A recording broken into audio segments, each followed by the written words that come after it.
بسم الله الرحمن الرحيم. الحمد لله رب العالمين الرحمن الرحيم مالك يوم الدين إياك نعبد وإياك نستعين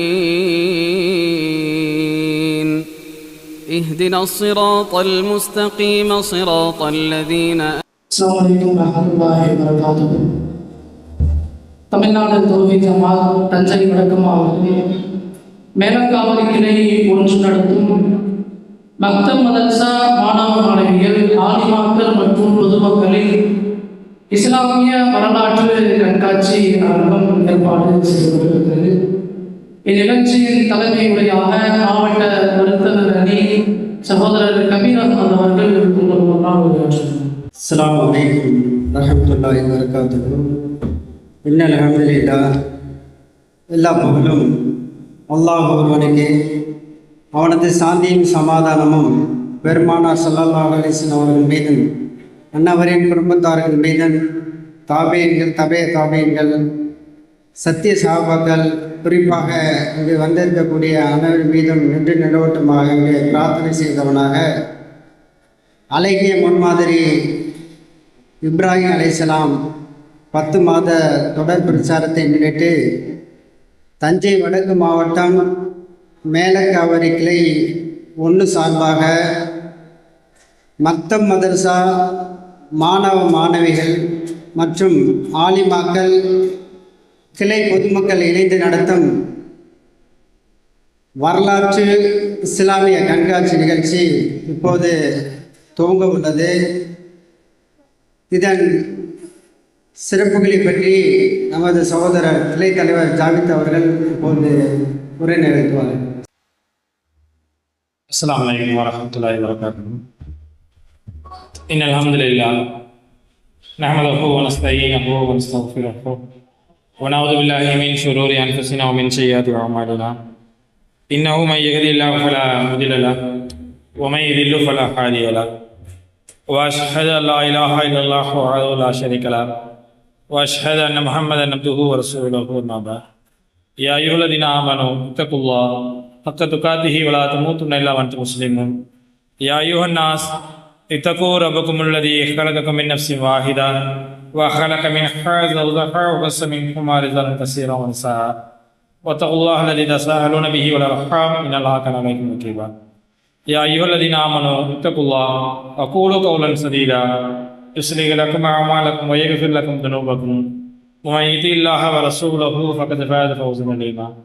فإن أصدق الحديث كتاب الله وأحسن الهدي محمد صلى الله عليه وسلم وشر الأمور محدثاتها وكل محدثة بدعة وكل بدعة ضلالة وكل ضلالة في النار. வார்த்தைகளில் சிறந்தது அல்லாஹ்வின் வார்த்தைகள் என்றும், வழிகாட்டுதல் சிறந்தது நபிகள் நாயகம் ஸல்லல்லாஹு அலைஹி வஸல்லம் அவர்கள் வழிகாட்டுதல் என்றும், காரியங்களில் மிக மிக கெட்டது மார்க்கத்தில் விதத்துகளை உண்டாக்குவது. ஒவ்வொரு விதத்தான காரியம் வழிகேடு, ஒவ்வொரு வழிகேடும் உங்களை நரகத்திற்கு தான் கொண்டு போய் சேர்க்கும் என்பதனை நபிகள் நாயகம் ஸல்லல்லாஹு அலைஹி வஸல்லம் அவர்கள் தங்களுடைய ஒவ்வொரு சொற்பொழிவிலும் இந்த மனித சமுதாயத்துக்கு எச்சரித்ததை நான் நினைவு கூர்ந்தவனாக இன்றைய கண்காட்சி அரங்கத்தை ஆரம்பம் செய்திருக்கின்றோம். பொதுவாக இந்த தலைப்பு இஸ்லாமிய வரலாற்று கண்காட்சி. இந்த கண்காட்சியை செய்வதற்கான நோக்கம் என்ன, இதனுடைய பின்னணி என்ன அப்படிங்கக்கூடிய விஷயத்தை விளக்குவதற்காக ஒரு சில நிமிடம் என்னை பேசுவதற்காக அழைத்திருக்கின்றார்கள். பொதுவாக நம்மளுடைய குழந்தைகள் நமது பொறுப்பின் கீழ் வளரக்கூடிய நேரத்தில் அந்த குழந்தைக்கு உலக ரீதியான கல்வி எங்கிருந்தும் எப்படி இருந்தும் கிடைச்சிருது. எந்த அளவுக்கு அப்படின்னு கேட்டோம்னா, படிக்காத குழந்தைகள் இல்லை அப்படிங்கிற அளவிற்கு படிப்பினுடைய ஆரம்ப கல்விகளை எல்லோ பெற்றோர்களும் கொடுக்கறதுக்கு தயாராக தான் இருக்கிறாங்க. ஆனால் மார்க்க கல்வி, மார்க்க விடயங்கள், அதனுடைய உண்மைத்தன்மை, ஆழமான புரிதல் இருக்குல்ல, இது எதையுமே எந்த பெற்றோர்களும் ஆழமாக சொல்லிக் கொடுப்பது கிடையாது. பொதுவாக உலக கல்வியை அதிகமாக ஆழமாக புரியக்கூடிய பிள்ளைகள் கூட மார்க்க விஷயங்களில் அந்த மார்க்க விடயங்கள் சொல்லக்கூடியதை உளமாற தெரிந்து கொள்வதற்கு ரொம்ப கடினமாக அவர்கள் தவிக்கின்றார்கள்.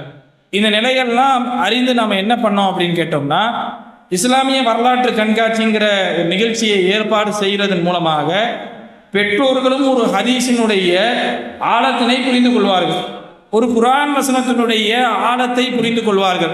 அந்த வசனம் என்ன சொல்கிறது, நபிகள் நாயகம் சொல்லக்கூடிய பொன்மொழிகள் என்ன சொல்லுகின்றது, இஸ்லாமிய வரலாறை ஓரளவுக்கு எடுத்து படிப்பதற்கு இந்த கண்காட்சியினுடைய பின்னணியாக அமைந்திருக்கின்றது.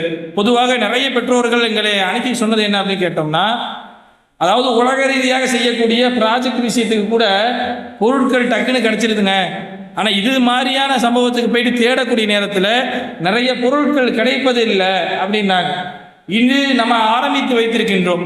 இன்ஷா அல்லாஹ் இனி வரக்கூடிய காலங்களில் இது மாதிரியான கண்காட்சிகளின் மூலமாக மக்களிடையே மார்க்க ரீதியான விழிப்புணர்வுகளை அதிகமாக ஏற்படுத்தி மார்க்க கல்வியினை பரப்பக்கூடிய ஒரு நிகழ்வாக இருக்கின்றது. நிறைய குழந்தைகள் மிக ஆர்வமாக செஞ்சிருக்கிறாங்க. ஒவ்வொருத்தவங்களும் ஒவ்வொரு செய்தியை அவங்க எந்த அளவிற்கு புரிந்திருக்கின்றார்களோ அதனை தத்ரூபமாக நமக்கு நம்முடைய கண் முன்னே கொண்டு வந்திருக்கின்றார்கள். அந்த குழந்தைகள் ரொம்ப மிக ஆர்வமாக இருக்கிறாங்க. இதை நாங்கள் சம்பந்தமாக செஞ்சுருக்கிறோம், செஞ்சது மட்டும் இல்லாமல் அதை நாங்கள் எக்ஸ்பிளைன் பண்ணுறதுக்கு ரெடியாக இருக்கிறோங்கிற அளவிற்கு குழந்தைகள் தயாராக இருக்கிறாங்க. இந்த குழந்தைகளை பார்த்துருக்கக்கூடிய பெற்றோர்கள் கூட ராப்பகலாம் அந்த பிள்ளைக்கு செஞ்சு நானே அதில் மனப்பாடம் ஆயிட்டேன், என்னை விட்டால் நானும் ஒரு 2 நிமிஷம் என்ன பண்ணுவேன், அந்த பிள்ளை செஞ்சிருக்கிறது சம்பந்தமாக பெரிய விளக்கத்தை நானே தர தயாராக இருக்கிறேன் அப்படிங்கிற அளவிற்கு நிறைய பெற்றோர்கள் என்ன பண்ணுறாங்க, இந்த மாதிரியான ஒரு கருத்துக்கள் தராங்க. அப்போ ஒரு கண்காட்சியின் மூலமாக எவ்வளோ பெரிய ஒரு நன்மையை அடைகின்றது. பொதுவாக இஸ்லாம் குறித்தும் நபிகள் நாயகத்துடைய பொன்மொழிகள் குறித்தும் வந்து மேடையில் நீங்கள் பேசுங்கன்னு சொன்னோம் வச்சுங்களேன், கொஞ்ச நேரத்தில் எல்லாருக்கும் கை காலெலாம் உதற ஆரம்பிச்சிடும். மக்கள் மத்தியில் இவ்வளோ பெரிய மக்கள் கூடியிருக்க நேரத்தில் எங்களால் எப்படி பேச இயலும் அப்படிங்கிற ஒரு பயம் இருக்கும். ஆனால் இந்த கண்காட்சி எல்லாம் என்ன பண்ணும் அப்படின்னா, அந்த பயத்தை சுக்குநூறாக உடைத்து தள்ளும்.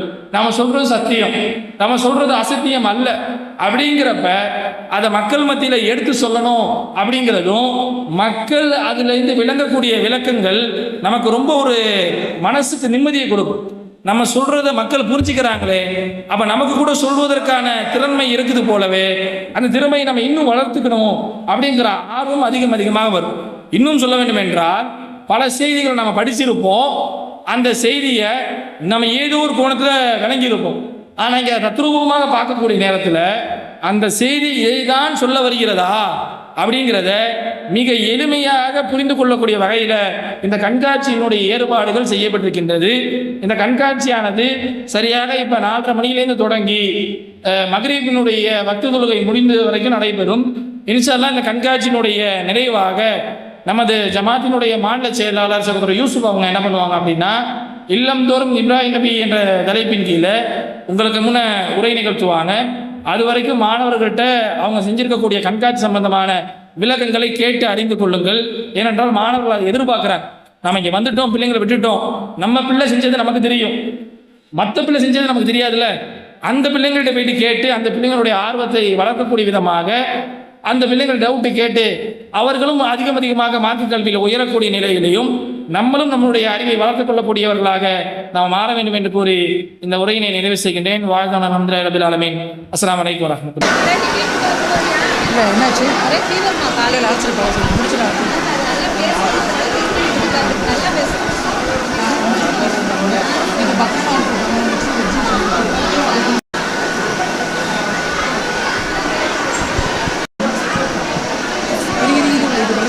அறிவியலும் அல் குர்ஆனும். முதலாவதாக இரும்பு. இரும்பு இயற்கையாக இந்த பூமியில் கிடைச்ச ஒரு உலோகம் கிடையாது. மாறாக பல நூற்றாண்டுகளுக்கு முன்பு விண்வெளியில் ஒரு விண்கல் வெடித்து சிதறி அதனுடைய துண்டுகள் தான் இரும்பு அப்படின்னு சில ஆண்டுகளுக்கு முன்பு விஞ்ஞானிகள் அறிவிச்சிருக்காங்க. ஆனால் இறைவன் 1400 வருடத்திற்கு முன்பே சொல்லிட்டா, நாம் மனிதர்களின் நன்மைக்காக இரும்பினை பூமியின் கீழ் இறக்கினோம் என்று. அடுத்ததாக மலைகள். மலைகள் எவ்வளவு உயரமாக பூமியின் மேல் இருக்கிறதோ அதனை விட உயரமாக ஆழமாக வேரூன்றி பூமியின் அடியில் பூமியின் உட்பகுதியில் இருக்கிறது. இதனை இறைவன் தன் திருமறை குர்ஆன்ல சொல்றா, நாம் மலைகளை முளைகளாக்கவில்லையா என்று. அடுத்ததாக பிரபஞ்சம். இப்பிரபஞ்சம் ஒரு நொடிக்கு ஒரு முறை விரிவடைந்து கொண்டே இருக்கிறது. இதனை 20ஆம் நூற்றாண்டின் மிகப்பெரிய புரட்சிகரமான கண்டுபிடிப்பு அப்படின்னு சொல்கிறாங்க. ஆனால் 1400 வருடங்களுக்கு முன்பே இறைவன் சொல்லிட்டா நாம் இப்பிரபஞ்சத்தை படைத்தோம், அதனை விரிவாக்கி கொண்டே இருப்போம் என்று. இவ்வாறு எந்த ஒரு மிஷின்களும் கண்டுபிடிக்க முடியாத காலத்தில், அதாவது 7ஆம் நூற்றாண்டின் விஞ்ஞானிகளால் கூட கண்டுபிடிக்க முடியாத விஷயங்களை எவ்வாறு 1400 வருடங்களுக்கு முன்பு குர்ஆனில் இருக்குது அப்படின்னு பல விஞ்ஞானிகள் இயக்கின்றனர். பிஸ்மில்லாஹிர் ரஹ்மானிர் ரஹீம். அலம் தர கைஃப ஃபஅல ரப்புக பிஅஸ்ஹாபில் ஃபீல். நபியே, யானை படையினரை உமது இறைவன் எவ்வாறு ஆக்கினான் என்பதை நீர் அறியவில்லையா? அலம் யஜ்அல் கைதஹும் ஃபீ தலுலி. அவர்களின் சூழ்ச்சியை அவன் தோல்வியுற்றதாக ஆக்கிடவில்லையா? அபாபில். அவர்கள் எதிராக கூட்டம் கூட்டமாக பறவைகளை அனுப்பினான். தர்மீஹிம் பிஷாரத்தின் அவர்கள் சூடேற்றப்பட்ட கற்களை அவர்களின் மீது அவை எறிந்தான். உடனே அவன் அவர்களை மெல்லப்பட்ட வைக்கோல் போல் ஆக்கினான். சுலைமான் நபியை பற்றி பார்க்கலாம். சுலைமான் நபி காட்டு, எறும்பு, பறவை, ஜின் ஆகியவற்றவன் விஷப்படுத்தி கொடுத்தான். சுலைமான் நபி வரும்போது அந்த சில எறும்பு வந்துச்சு. அதில் ஒரு எறும்பு சொல்லிச்சு, சுலைமான் நபி அவங்களோட படையை வருதுன்னு, நம்மளை தெரியாமல் மிதிச்சிருவாங்க, நம்ம பொந்துக்குள்ளே பைக்கலான்னு சொல்லிச்சு. சுலைமான் நபி வந்துட்டு படையை நிறுத்த சொல்லிட்டு சிரித்தாங்க. எறும்பு போனோன்னு சுலைமான் நபி போனாங்க. ஈசா நபி தொட்டின் குழந்தையாக இருக்கும் அல்லாவின் அற்புத படைப்புகளின் பேசிய நபி ஈசா நபி. அவர்கள் இஞ்சில் வேதம் வழங்கப்பட்டது. அல்லாவின் அற்புத படைப்புகளின் பேசிய நபி ஈசா நபி. அவர்களுக்கு இஞ்சில் வேதம் வழங்கப்பட்டது. அவர்கள் நபி என்று பட்டம் வழங்கப்பட்டது. யூசுஃபை பற்றி பார்க்கலாம். என் தந்தையே, 11 நட்சத்திரங்களையும் சூரியனையும் சந்திரனையும் நான் கனவில் கண்டேன். மெய்யாகவே அவை எனக்கு பணியாக கண்டேன். யூசுப் நமது தந்தை கூறியதை நபியை நினைவிட்டு வீராக, என் அருமை மகனை, உனது கனவை உனது சகோதரர்களிடம் கூறாதே, அவர்கள் உனக்கு எதிராக கடும் சூழ்ச்சி செய்வார். நிச்சயமாக சைத்தான் மனிதனுக்கு பகிரங்கமான எதிரி என அவர் கூறினார்கள். 12ஆம் வசனம் 4-5. அஸ்ஸலாமு அலைக்கும் வரஹ்மத்துல்லாஹி வரகாத்து. இன்னைக்கு நான் எடுத்திருக்க தலைப்பு ஹிஜாப் அணிவதின் ஒழுக்கங்கள். ஆரம்ப கால முஹாஜிர் பெண்களுக்கும் அல்லாஹ் கருணை புரிவானாக. நபியே, இறைநம்பிக்கை கொண்ட பெண்களிடம் கூறுக, அவர்கள் தங்கள் மார்புகள் மேல் துப்பட்டாவை போட்டு மறைக்க வேண்டும் என்னும் 24-31 வசனத்தை அல்லாஹ் அருளிய போது அவர்கள் தங்கள் கிளாடையில் ஒரு பகுதியை கிழித்து அதனை துப்பட்டாவா ஆக்கி கொண்டார்கள். அறிவிப்பாளர் ஐஷார் அலி, நூல் புகாரி 4758. அஸ்ஸலாமு அலைக்கும் வரஹ்மத்துல்லாஹி வபரகாத்துஹு.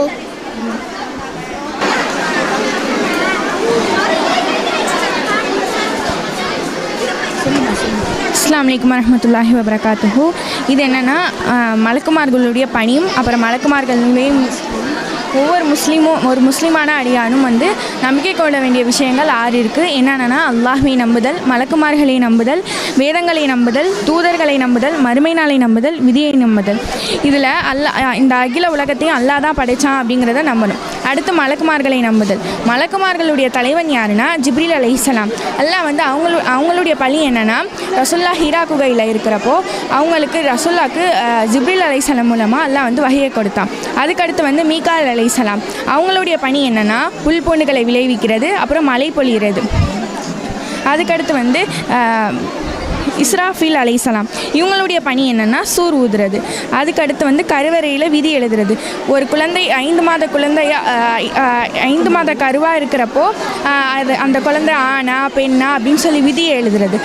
அடுத்தது என்னென்னா, நன்மை தீமை எழுதக்கூடிய மலக்குமார், கிராமன் காத்திபின், நன்மைகளையும் தீமைகளையும் பதிவு செய்வாங்க.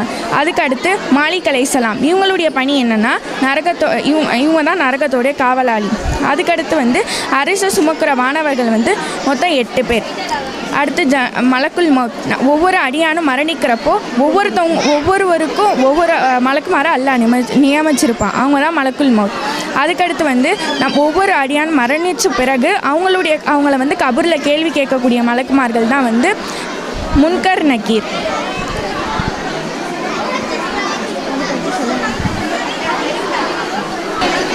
மலக்குமார்கள் எந்த வீட்டில் நுழைவாங்க அப்படின்னு பார்த்தோம்னா, இறைவனை நினைவு கூறக்கூடிய இல்லங்கள் மஸ்ஜிதில் தான் அவங்க நுழைவாங்க. அந்த இடம் தான் அவங்களுக்கு ரொம்ப பிடித்தமான இடம். மார்க்க சொற்பொழிவுகள் நடக்கக்கூடிய இடம் எங்கெல்லாம் இருக்குதோ தெருக்களில் சுற்றி திரிஞ்சிட்டு அந்த இடங்களில் அமர்ந்துட்டு முதல் வானம் வரைக்கும் அந்த இடத்த வந்து அடைச்சிருவாங்க. மலக்குமார்கள் ஒருவருக்கு மேல் ஒருவராக இருந்து அந்த இடத்தையே அடைச்சி அல்லாஹ்விடத்தை நம்மளுக்காக துவா செய்யக்கூடியவங்களாக இருக்கிறாங்க. நுழையாத வீடுன்னு பார்த்தோம்னா நாய் இருக்கக்கூடிய வீடு, மணியோசை இருக்கக்கூடிய வீடு, வீட்டில் செல்ஃபில் அழகுக்காக வைக்கக்கூடிய உருவப்படங்கள், இந்த மாதிரி வீட்டுகளில் மலக்குமார்கள் நுழைய மாட்டாங்க.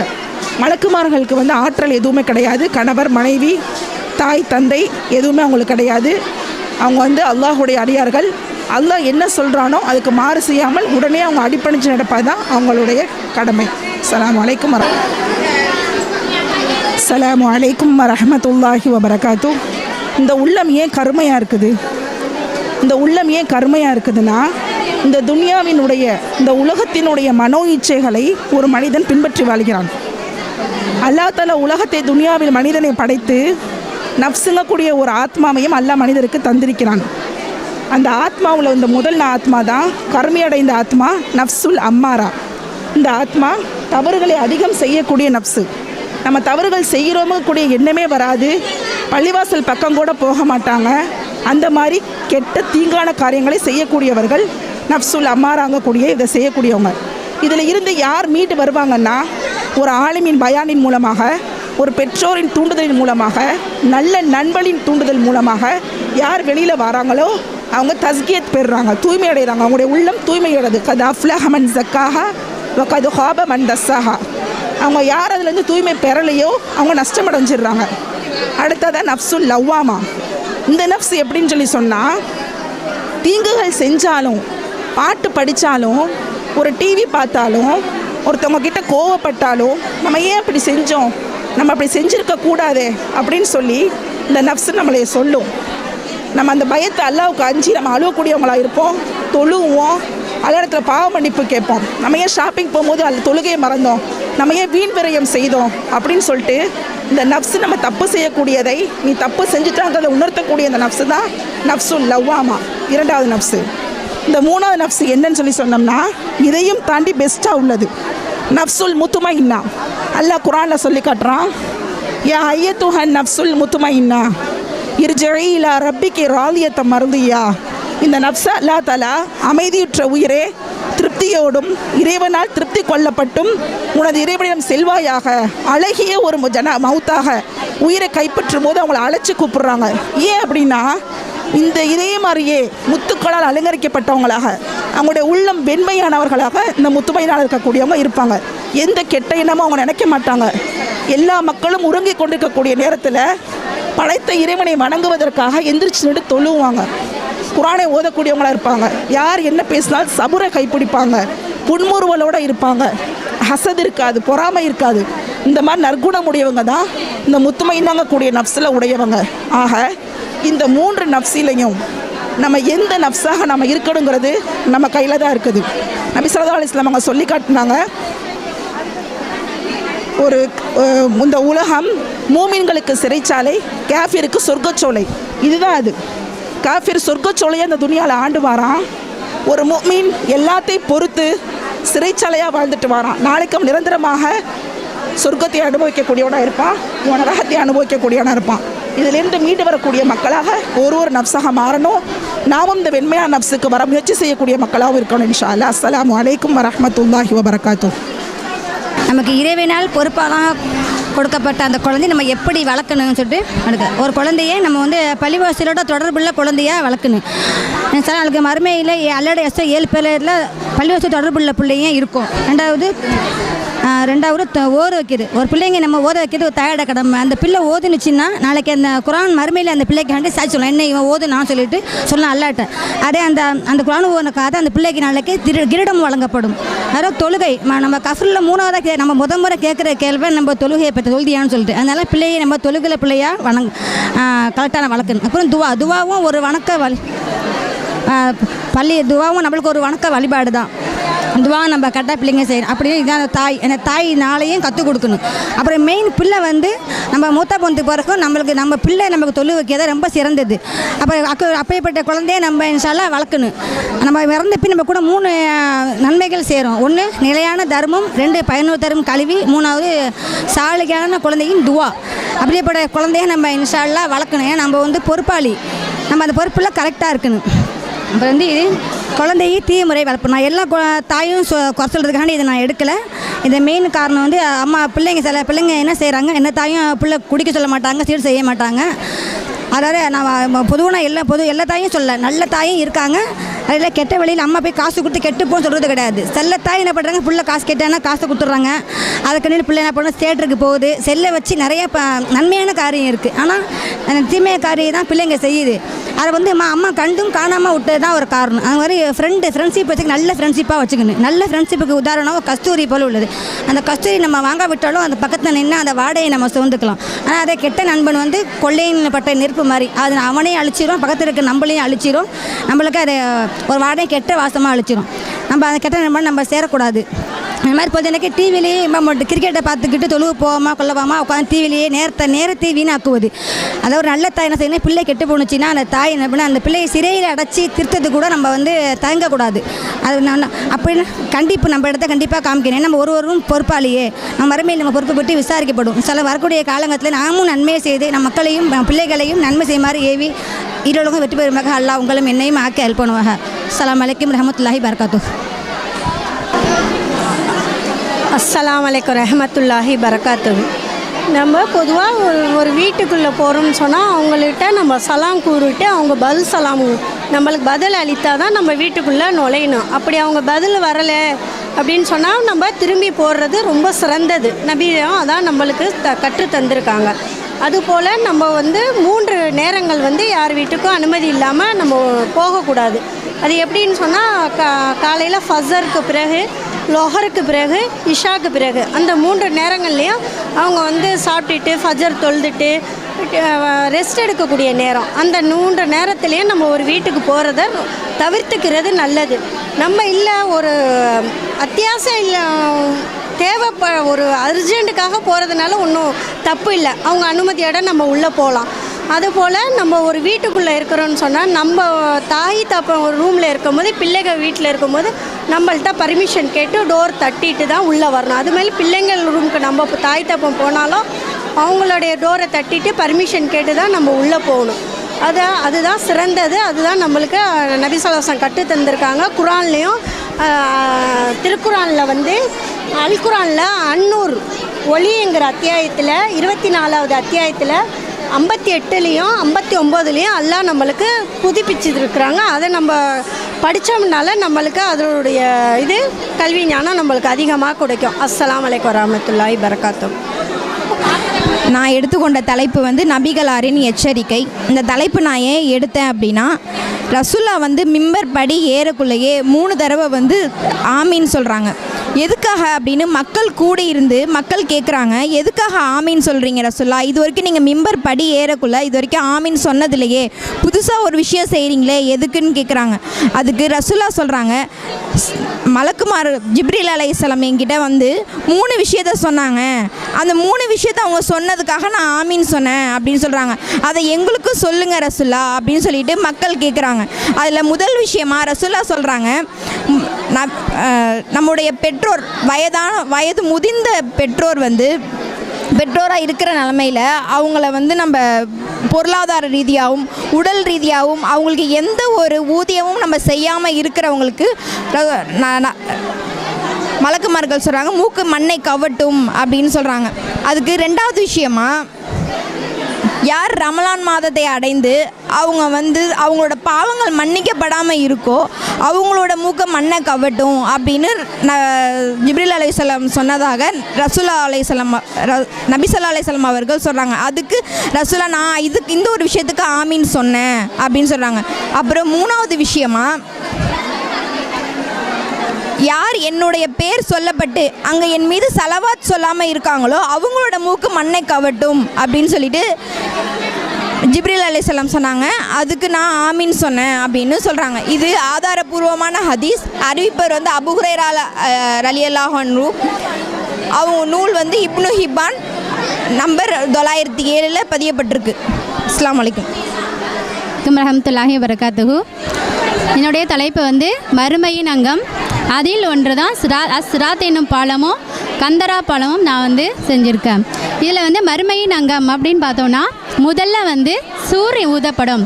இரண்டாவது வந்து மக்ஷர் மைதானத்தில் எல்லாரும் மக்களும் வந்து ஒன்று கூடுவாங்க. அதுக்கப்புறம் நபி ஸல்லல்லாஹு அலைஹி வஸல்லம் அவர்கள் கையால் கவுலுல் கௌசர் என்னும் நீர் வந்து அருந்தப்படும். அடுத்தது வந்து சஃபாத், அதாவது பரிந்துரைக்காக மக்கள் எல்லாரும் இருப்பாங்க. அதுக்கப்புறம் விசாரணைக்காக அல்லாஹ் வந்து அழைக்கப்படுவான். மனிதர்கள் வந்து நிற்பாங்க. அடுத்தது வந்து ஏடுகள், அவங்களுடைய நல்ல ஏடுகள், அதாவது வலது கையால் கொடுக்கறது நல்ல ஏடுகள் அப்படின்னு ஏடுகள் வந்து கொடுக்கப்படும்.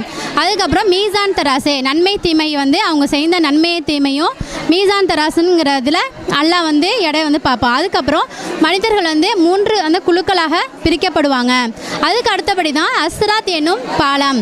அந்த பாலத்தை வந்து தான் கடந்ததுக்கு அப்புறம் தான் அதுக்கப்புறம் இதை கந்தரா பாலத்தையும் கடக்கணும். இது 2 பாலத்தையும் கடந்த பிறகு தான் சொர்க்கமே வந்து அல்லாஹ் வந்து தீர்மானிச்சிருக்கான்.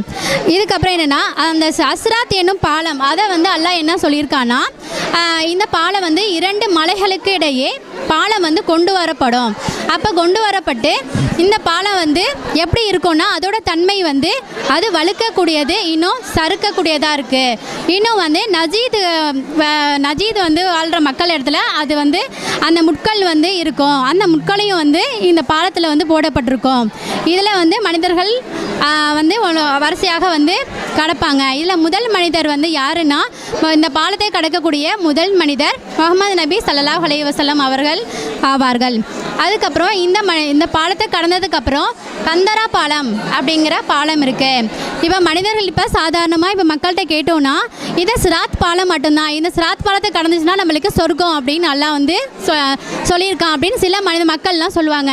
ஆனால் அதுதான் இல்லை. இப்போ இதுக்கப்புறம் என்னென்னா, கந்தரா பாலம்ங்கிறத வந்து அல்லாஹ் வந்து உருவாக்கியிருக்கான்.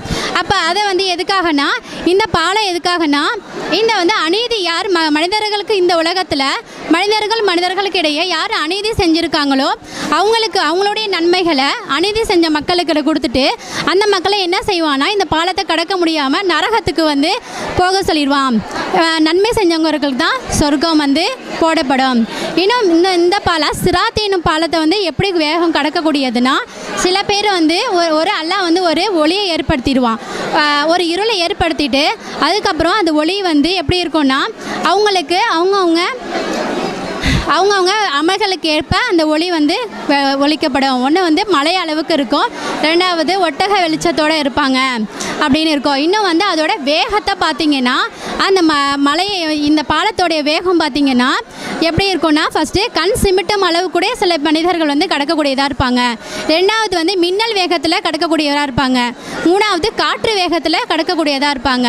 அதுக்கப்புறம் பந்தய குதிரை, ஒட்டகம் அந்த மாதிரி அந்த வேகத்தில் கடக்கக்கூடியவர்களாக இருப்பாங்க. அப்படின்னா இந்த பாலத்தை கடந்ததுக்கப்புறம் தான் கந்தரா பாலம். இதோட இது முடிச்சுட்டு அதுக்கப்புறம் நரகமா சொர்க்கமா அல்லாஹ் வந்து தீர்மானம் செய்கிறான். அஸ்ஸலாமு அலைக்கும் வரஹ்மத்துல்லாஹி வபரகாத்துஹு. இன்னைக்கு அல்லாஹ் வீண்விரயத்தை பற்றி வீண்வினை சேர்வெல்லாம் அல்லாஹ் நேசிக்க மாட்டான்னு சொல்கிறான். ஆனால் இந்த திருமணத்தை நம்ம எடுத்துக்கிட்டோம் அப்படின்னு பார்த்தோன்னா, இந்த ஒரு நாள் கூத்துக்காண்டி எவ்வளவோ வீண்விரயம் செய்யக்கூடியவர்களாகவும், இன்னும் கல்யாணத்துக்கு முதல் நாளே பரிசத்துக்கு வந்து 70-30 பேர் அழைச்சி பரிசம் செய்யக்கூடியவர்களாகவும், இன்னும் நாம் கல்யாணத்துக்கு முதல் நாள் நைட்டு வெடிச்சு இந்த பைக் ஓட்டக்கூடியவர்களாகவும், இன்னும் கத்தி கூச்சல் போடக்கூடியவர்களாக இருக்காங்க. இன்னும் மேடையை நம்ம எடுத்துக்கிட்டோம் பார்த்தோன்னா, இந்த மேடையை நம்ம வந்து எவ்வளோ காசே இல்லைனாலும் கடை வாங்கி செய்யக்கூடியவர்களாகவும் இருக்காங்க.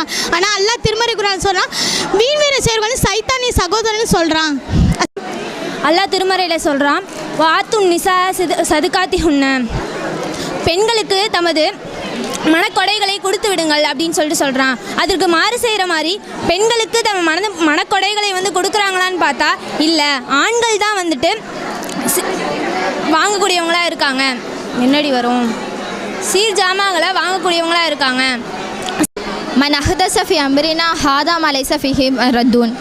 நம்மளுடைய இந்த மார்க்க விவகாரத்தில் யார் மார்க்கத்தில் இல்லாததை புதிதாக உருவாக்கிறாங்களோ அந்த புதுமை நிராகரிக்கப்படும் சொல்கிறாங்க. ரசுல்லா வந்து சொல்லியிருக்காங்க, யார் வந்து பிறரை போல, அதாவது மந்த சப்பஹ ஃபி கௌமிஹி வஹுவ வரதும் அப்படின்னு சொல்லி ரசுல்லா வந்து சொல்லியிருக்காங்க. இப்போ யார் வந்து பிறரை போல வந்து செய்கிறாங்களோ, அதாவது பிற மத கலாச்சாரம் பற்றி யார் வந்து செய்கிறாங்களோ அவங்களும் அவங்களை சார்ந்தவங்க தான் அப்படின்னு சொல்லி ரசுல்லா வந்து சொல்லியிருக்காங்க. இன்றைக்கு வந்து எடுத்துக்கிட்டோம் அப்படின்னா இன்னைக்கு ஆந்திரா கர்நாடகாலாம் வந்து பெண்கள் வந்து, அதாவது முஸ்லீமோட திருமணமே வந்து பிற மத கலாச்சாரம் மாதிரி தான் வந்து நடக்குது.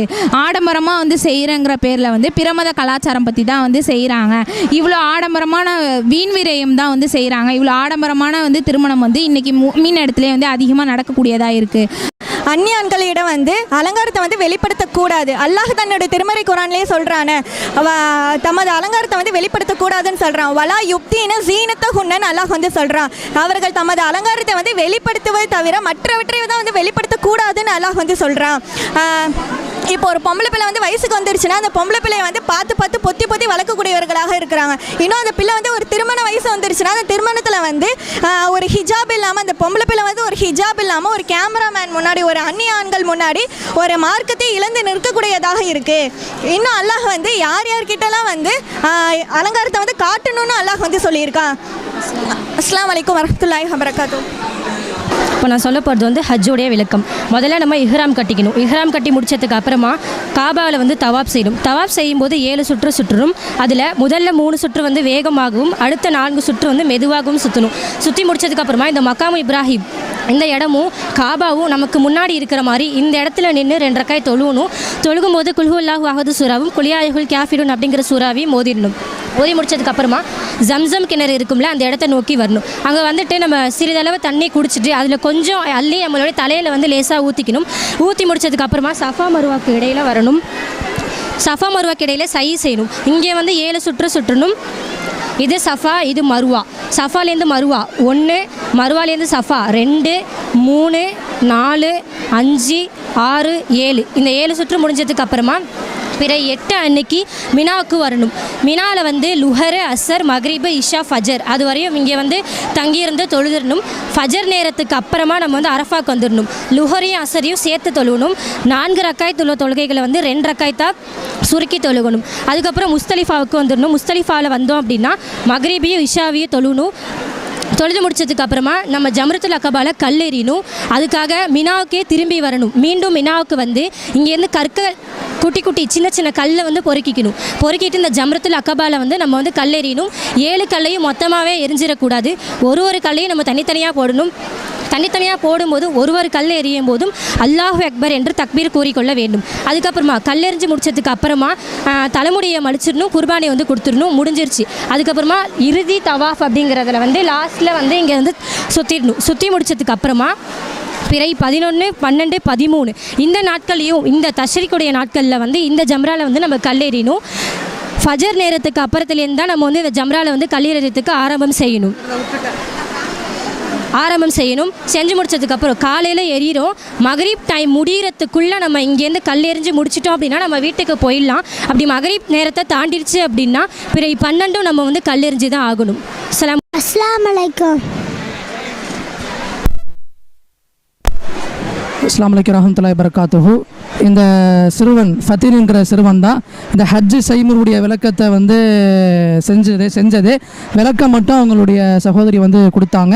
இந்த சிறுவன் தான் வந்து ஹஜ்ஜு செய்முறையுடைய விளக்கம் செஞ்சது ஃபுல்லாக இந்த சிறுவன் தான். அல்லாஹ் வந்து இந்த சிறுவனுக்கு வந்து அருள் புரியட்டும். அஸ்ஸலாமு அலைக்கும். நான் செஞ்சிருக்கிற 2 தவாப்பு. உம்ராக்கும் ஹஜ்ஜுக்கு வர ஹாஜிகள் காபாவை 7 புறம் சுற்றி வருவார்கள். அஸ்ரட்டு கல்லை தொடுவார்கள். நான் செஞ்சது என்னன்னா சதகத்துல் ஜாரியா. அதுக்கு அர்த்தம் வந்து நிலையான தர்மம். இது என்னன்னா ஒரு மனிதரை வந்து மரம் வளர்க்குறாரு, அதில் வந்து காய்கனிகள் இருக்குது. அதில் வந்து பொதுமக்கள் வந்து பழங்களை வந்து சாப்பிட்றதுக்காக சாப்பிட்றாங்க. இதில் வந்து ஒரு மனிதரை வந்து அந்த சாப்பிட்றாங்களே அந்த பழங்களை வந்து சாப்பிட்றவங்க வந்து இதே வரத்துக்காக அந்த மரத்தை வந்து வளர்க்குறாங்க. அடுத்தது வந்து மரணித்த பின் தொடரும் வந்து சதகத்துல் ஜாரியாவுடைய நன்மைகள் என்னன்னா, இந்த மரம் இருக்குல்ல, அவர் இறந்தோன்னே இந்த மரம் வந்து இருக்கும் வரை அந்த நன்மை வந்து அவருக்கு வந்து சேரும். இது வந்து நிலையான தர்மம். இது வந்து என்னன்னா பெற்றோர்களுக்கு குழந்தைகள் செய்யும் துவா. நம்ம பெற்றோர்களை வந்து யாராவது இறந்து போனாங்கன்னா அந்த துவா என்னன்னா, ரப்பி ஹம்ஹுமா கமா ரப்பயானி சஹீரா. பயனுள்ள கல்வி. நான் ஓதி கொடுத்து நான் இறந்துட்டு வேற ஒருத்தன் நான் ஓதி கொடுத்தானே, அவன் வந்து வேற யாருக்காவது ஓதி கொடுத்தாலும் அந்த நன்மை வந்து எனக்கு வந்து சேருது. அஸ்ஸலாமு அலைக்கும் வரஹ்மத்துல்லாஹி வபரகாத்துஹு. செய்தது வந்து நன்மைகள் தீமைகள். இதில் வந்து நன்மை செய்தவர்கள் வந்து மலக்குமார்கள் வந்து வானத்தில் இறங்கி வந்து 3 கேள்வி கேட்கப்படும். நன்மை, உன்னுடைய இறைவன் யாருங்கிறப்ப அல்லாங்குவாங்க. உன்னுடைய மார்க்கம் என்ன, இஸ்லாம் மார்க்கம். உன்னுடைய நபி யார், முகமது நபி ஸல்லல்லாஹு அலைஹி வஸல்லம் அவர்களுங்குவாங்க. இது மட்டும் இல்லாமல் 4வதாக ஒரு கேள்வி கேட்கப்படும். அது என்னவென்றால், நீ இதெல்லாம் எங்கே கற்றுக்கொண்டேன்னு கேட்கும்போது திருக்குர்ஆனில் கற்றுக்கொண்டேன். அவர்களுக்கு வந்து இந்த மன்னர்களுக்கு வந்து பிரகாசமாக இருக்கும். அவர் வந்து உறங்குறப்போ புது மாப்பிள்ளை போல உறங்குவார்கள். இதுவே தீயவர்கள் என்றால் 3 கேள்வி கேட்கிறப்போ 3 கேள்விக்கும் தெரியாது, 4வது கேள்விக்கும் தெரியாது. அவர்களுக்கு வந்து ஒரு மலக்கு வந்து இறங்குவார்கள். அந்த மலக்குக்கு வந்து காது கேட்காது, கண்ணு பேச முடியாது, வாய் பேச முடியாது. அவர்களுக்கு வந்து அவங்க வந்து ஒரு சுத்தியலை எடுத்து மலையை உடைப்பார்கள். அந்த மலை வந்து சுக்குநூறாகி மண்ணாகி விடும். அந்த சுத்தியலை வச்சு அடிக்கிறப்ப இவங்களுக்கு பெரிய வேதனையாக இருக்கும். அது மட்டும் இல்லாமல் பாம்பு பூரம் தேலை அவர் சுற்றி கொண்டு இருக்கும். ஆண்கள் பெண்கள் ஹராமான விஷயங்கள்ங்க. ஆண்கள் வந்து முட்டிக்கால் வரி தெரிகிற மாதிரி டவுசரை முட்டிக்கால் தெரிகிற மாதிரி போடக்கூடாது. மீசையை அதிகமாக வளர்க்கக்கூடாது. காதை குத்தக்கூடாது. தங்கை சென்னை அணியக்கூடாது. பட்டு ஆடைகளை ஆண்கள் அணியக்கூடாது. இது பெண்களுங்க. புருவத்தை அழகுபடுத்தக்கூடாதுங்க. முடியை வெளியே தெரிகிற மாதிரி போடக்கூடாது. கணவரை தலைவர் யார் கூடயும் பேசக்கூடாது. சென்ட் வந்து மற்றவங்களுக்கு தெரிகிற மாதிரி நம்ம அடிச்சுக்கக்கூடாது. வெளியே தெரிகிற மாதிரி மேக்கப் பண்ணிக்கக்கூடாதுங்க. அஸ்ஸலாமு அலைக்கும் வரஹ்மத்துல்லாஹி வபரகாத்துஹு. திருக்குரான் தொகுத்த வரலாறு. இன்றைக்கி வந்து திருக்குரான் வந்து நமக்கு புத்தக வடிவில் இருக்குதுன்னா, அன்றைய காலகட்டத்தில் நடந்த ஒரு போர்க்களத்தின் மூலியமாக நடந்த ஒரு சம்பவத்தால் இன்றைக்கி வந்து திருக்குரான் வந்து நமக்கு புத்தக வடிவில் நமக்கு வந்து கிடச்சிருக்குது. அதாவது யமாமா போர்க்களம், முஷைலமா என்று சொல்லக்கூடிய ஒரு பொய்யன், நானும் நபி தான் அப்படின்னு சொல்லி மக்களுக்கு மத்தியில் குழப்பத்தை உண்டாக்கி தனக்கு பின்னால் ஒரு கூட்டத்தை வந்து உருவாக்கி வச்சான். ரசூல்லா வாழுகிற காலகட்டத்தில் அல்லாஹ்வின் தூதருக்கு மிகவும் தொல்லை கொடுத்த ஒரு மனிதன். நபிகளார் மரணித்த பிறகு அபூபக்கருடைய ஆட்சி காலத்தில் யமாமா போர்க்களம் முசைலமாவிற்கும் நம்முடைய இஸ்லாமிய படைக்கும் நடைபெற்றது. அந்த யமாமா போர்க்களத்தில் திருக்குரானை மரணம் செய்த 70க்கும் மேற்பட்ட ஹாஃபில்கள் வந்து மரணித்து விட்டார்கள்.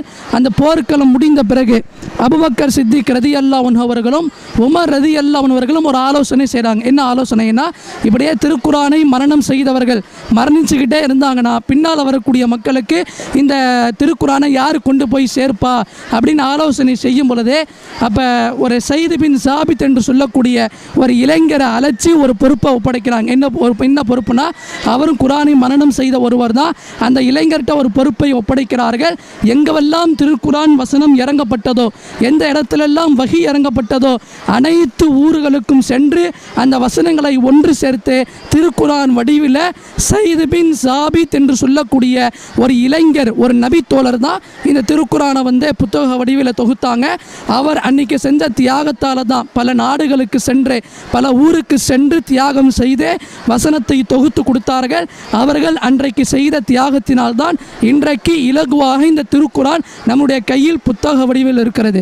அன்றைக்கு உள்ள இளைஞர்கள் எப்படி பாடுபட்டார்கள், தியாகம் செய்தார்கள். ஆனால் இன்றைக்கு வாழக்கூடிய இளைஞர்கள் எந்த அளவிற்கு தீய பழக்க வழக்கங்கள், போதை பழக்க வழக்கங்கள், மார்க்க நெறிமுறைகள் கூட இல்லாமல் தவறான காரியத்தின் பக்கம் சென்று கொண்டிருக்கிறார்கள் என்பது கண் முன்னால் பார்க்கிறோம். எனவே அந்த ஸைத் பின் சாபித் என்ற இளைஞர் இளமை பருவத்தில் மார்க்கத்திற்காக செய்த தியாகத்தை நினைவு கூர்ந்து உலகத்தில் வாழக்கூடிய ஒவ்வொரு இளைஞர்களும் சரி, இது போன்று செய்வதற்கு நாமும் முயற்சி செய்வோம். நாளை மறுமையில் இது போன்ற வெற்றி அல்லாஹ் ரப்புல் ஆலமீன் நமக்கும் நம் அனைவர்களுக்கும் தருவானாக என்று கூறி என்னுடைய இந்த உரை நிறைவு செய்கிறேன். நான் எடுத்துக்கொண்ட தலைப்பு சாலிஹ் நபி. அன்றாடையும் என்னுடைய சமூகத்தாரே, உங்களுக்கு ஒரு அத்தாட்சியாக இது அல்லாஹ்வுடைய பெண் ஒட்டகமாகும். அதை விட்டுவிடுங்கள், அல்லாஹ்வுடைய பூமியில் மேயட்டும். அதற்கு யாதொரு தீமையும் செய்ய கருதி அதை தொடாதீர்கள். அவ்வாறு செய்தால் மிகவும் சபிபித்த வேதனை உங்களை பிடித்து கொள்ளும் என கூறுகிறார். ஆகவே அவர்கள் தன் கால் இரம்பை துண்டித்து அறுத்து விட்டார். அஸ்ஸலாமு அலைக்கும் வரஹ்மத்துல்லாஹி வபரகாத்துஹு. நாம் மூசா நபி பற்றி பார்ப்போம். உமது கைத்தடியால் கடலை அடிப்பீராக என மூசாவுக்கு அறிவித்தோம்.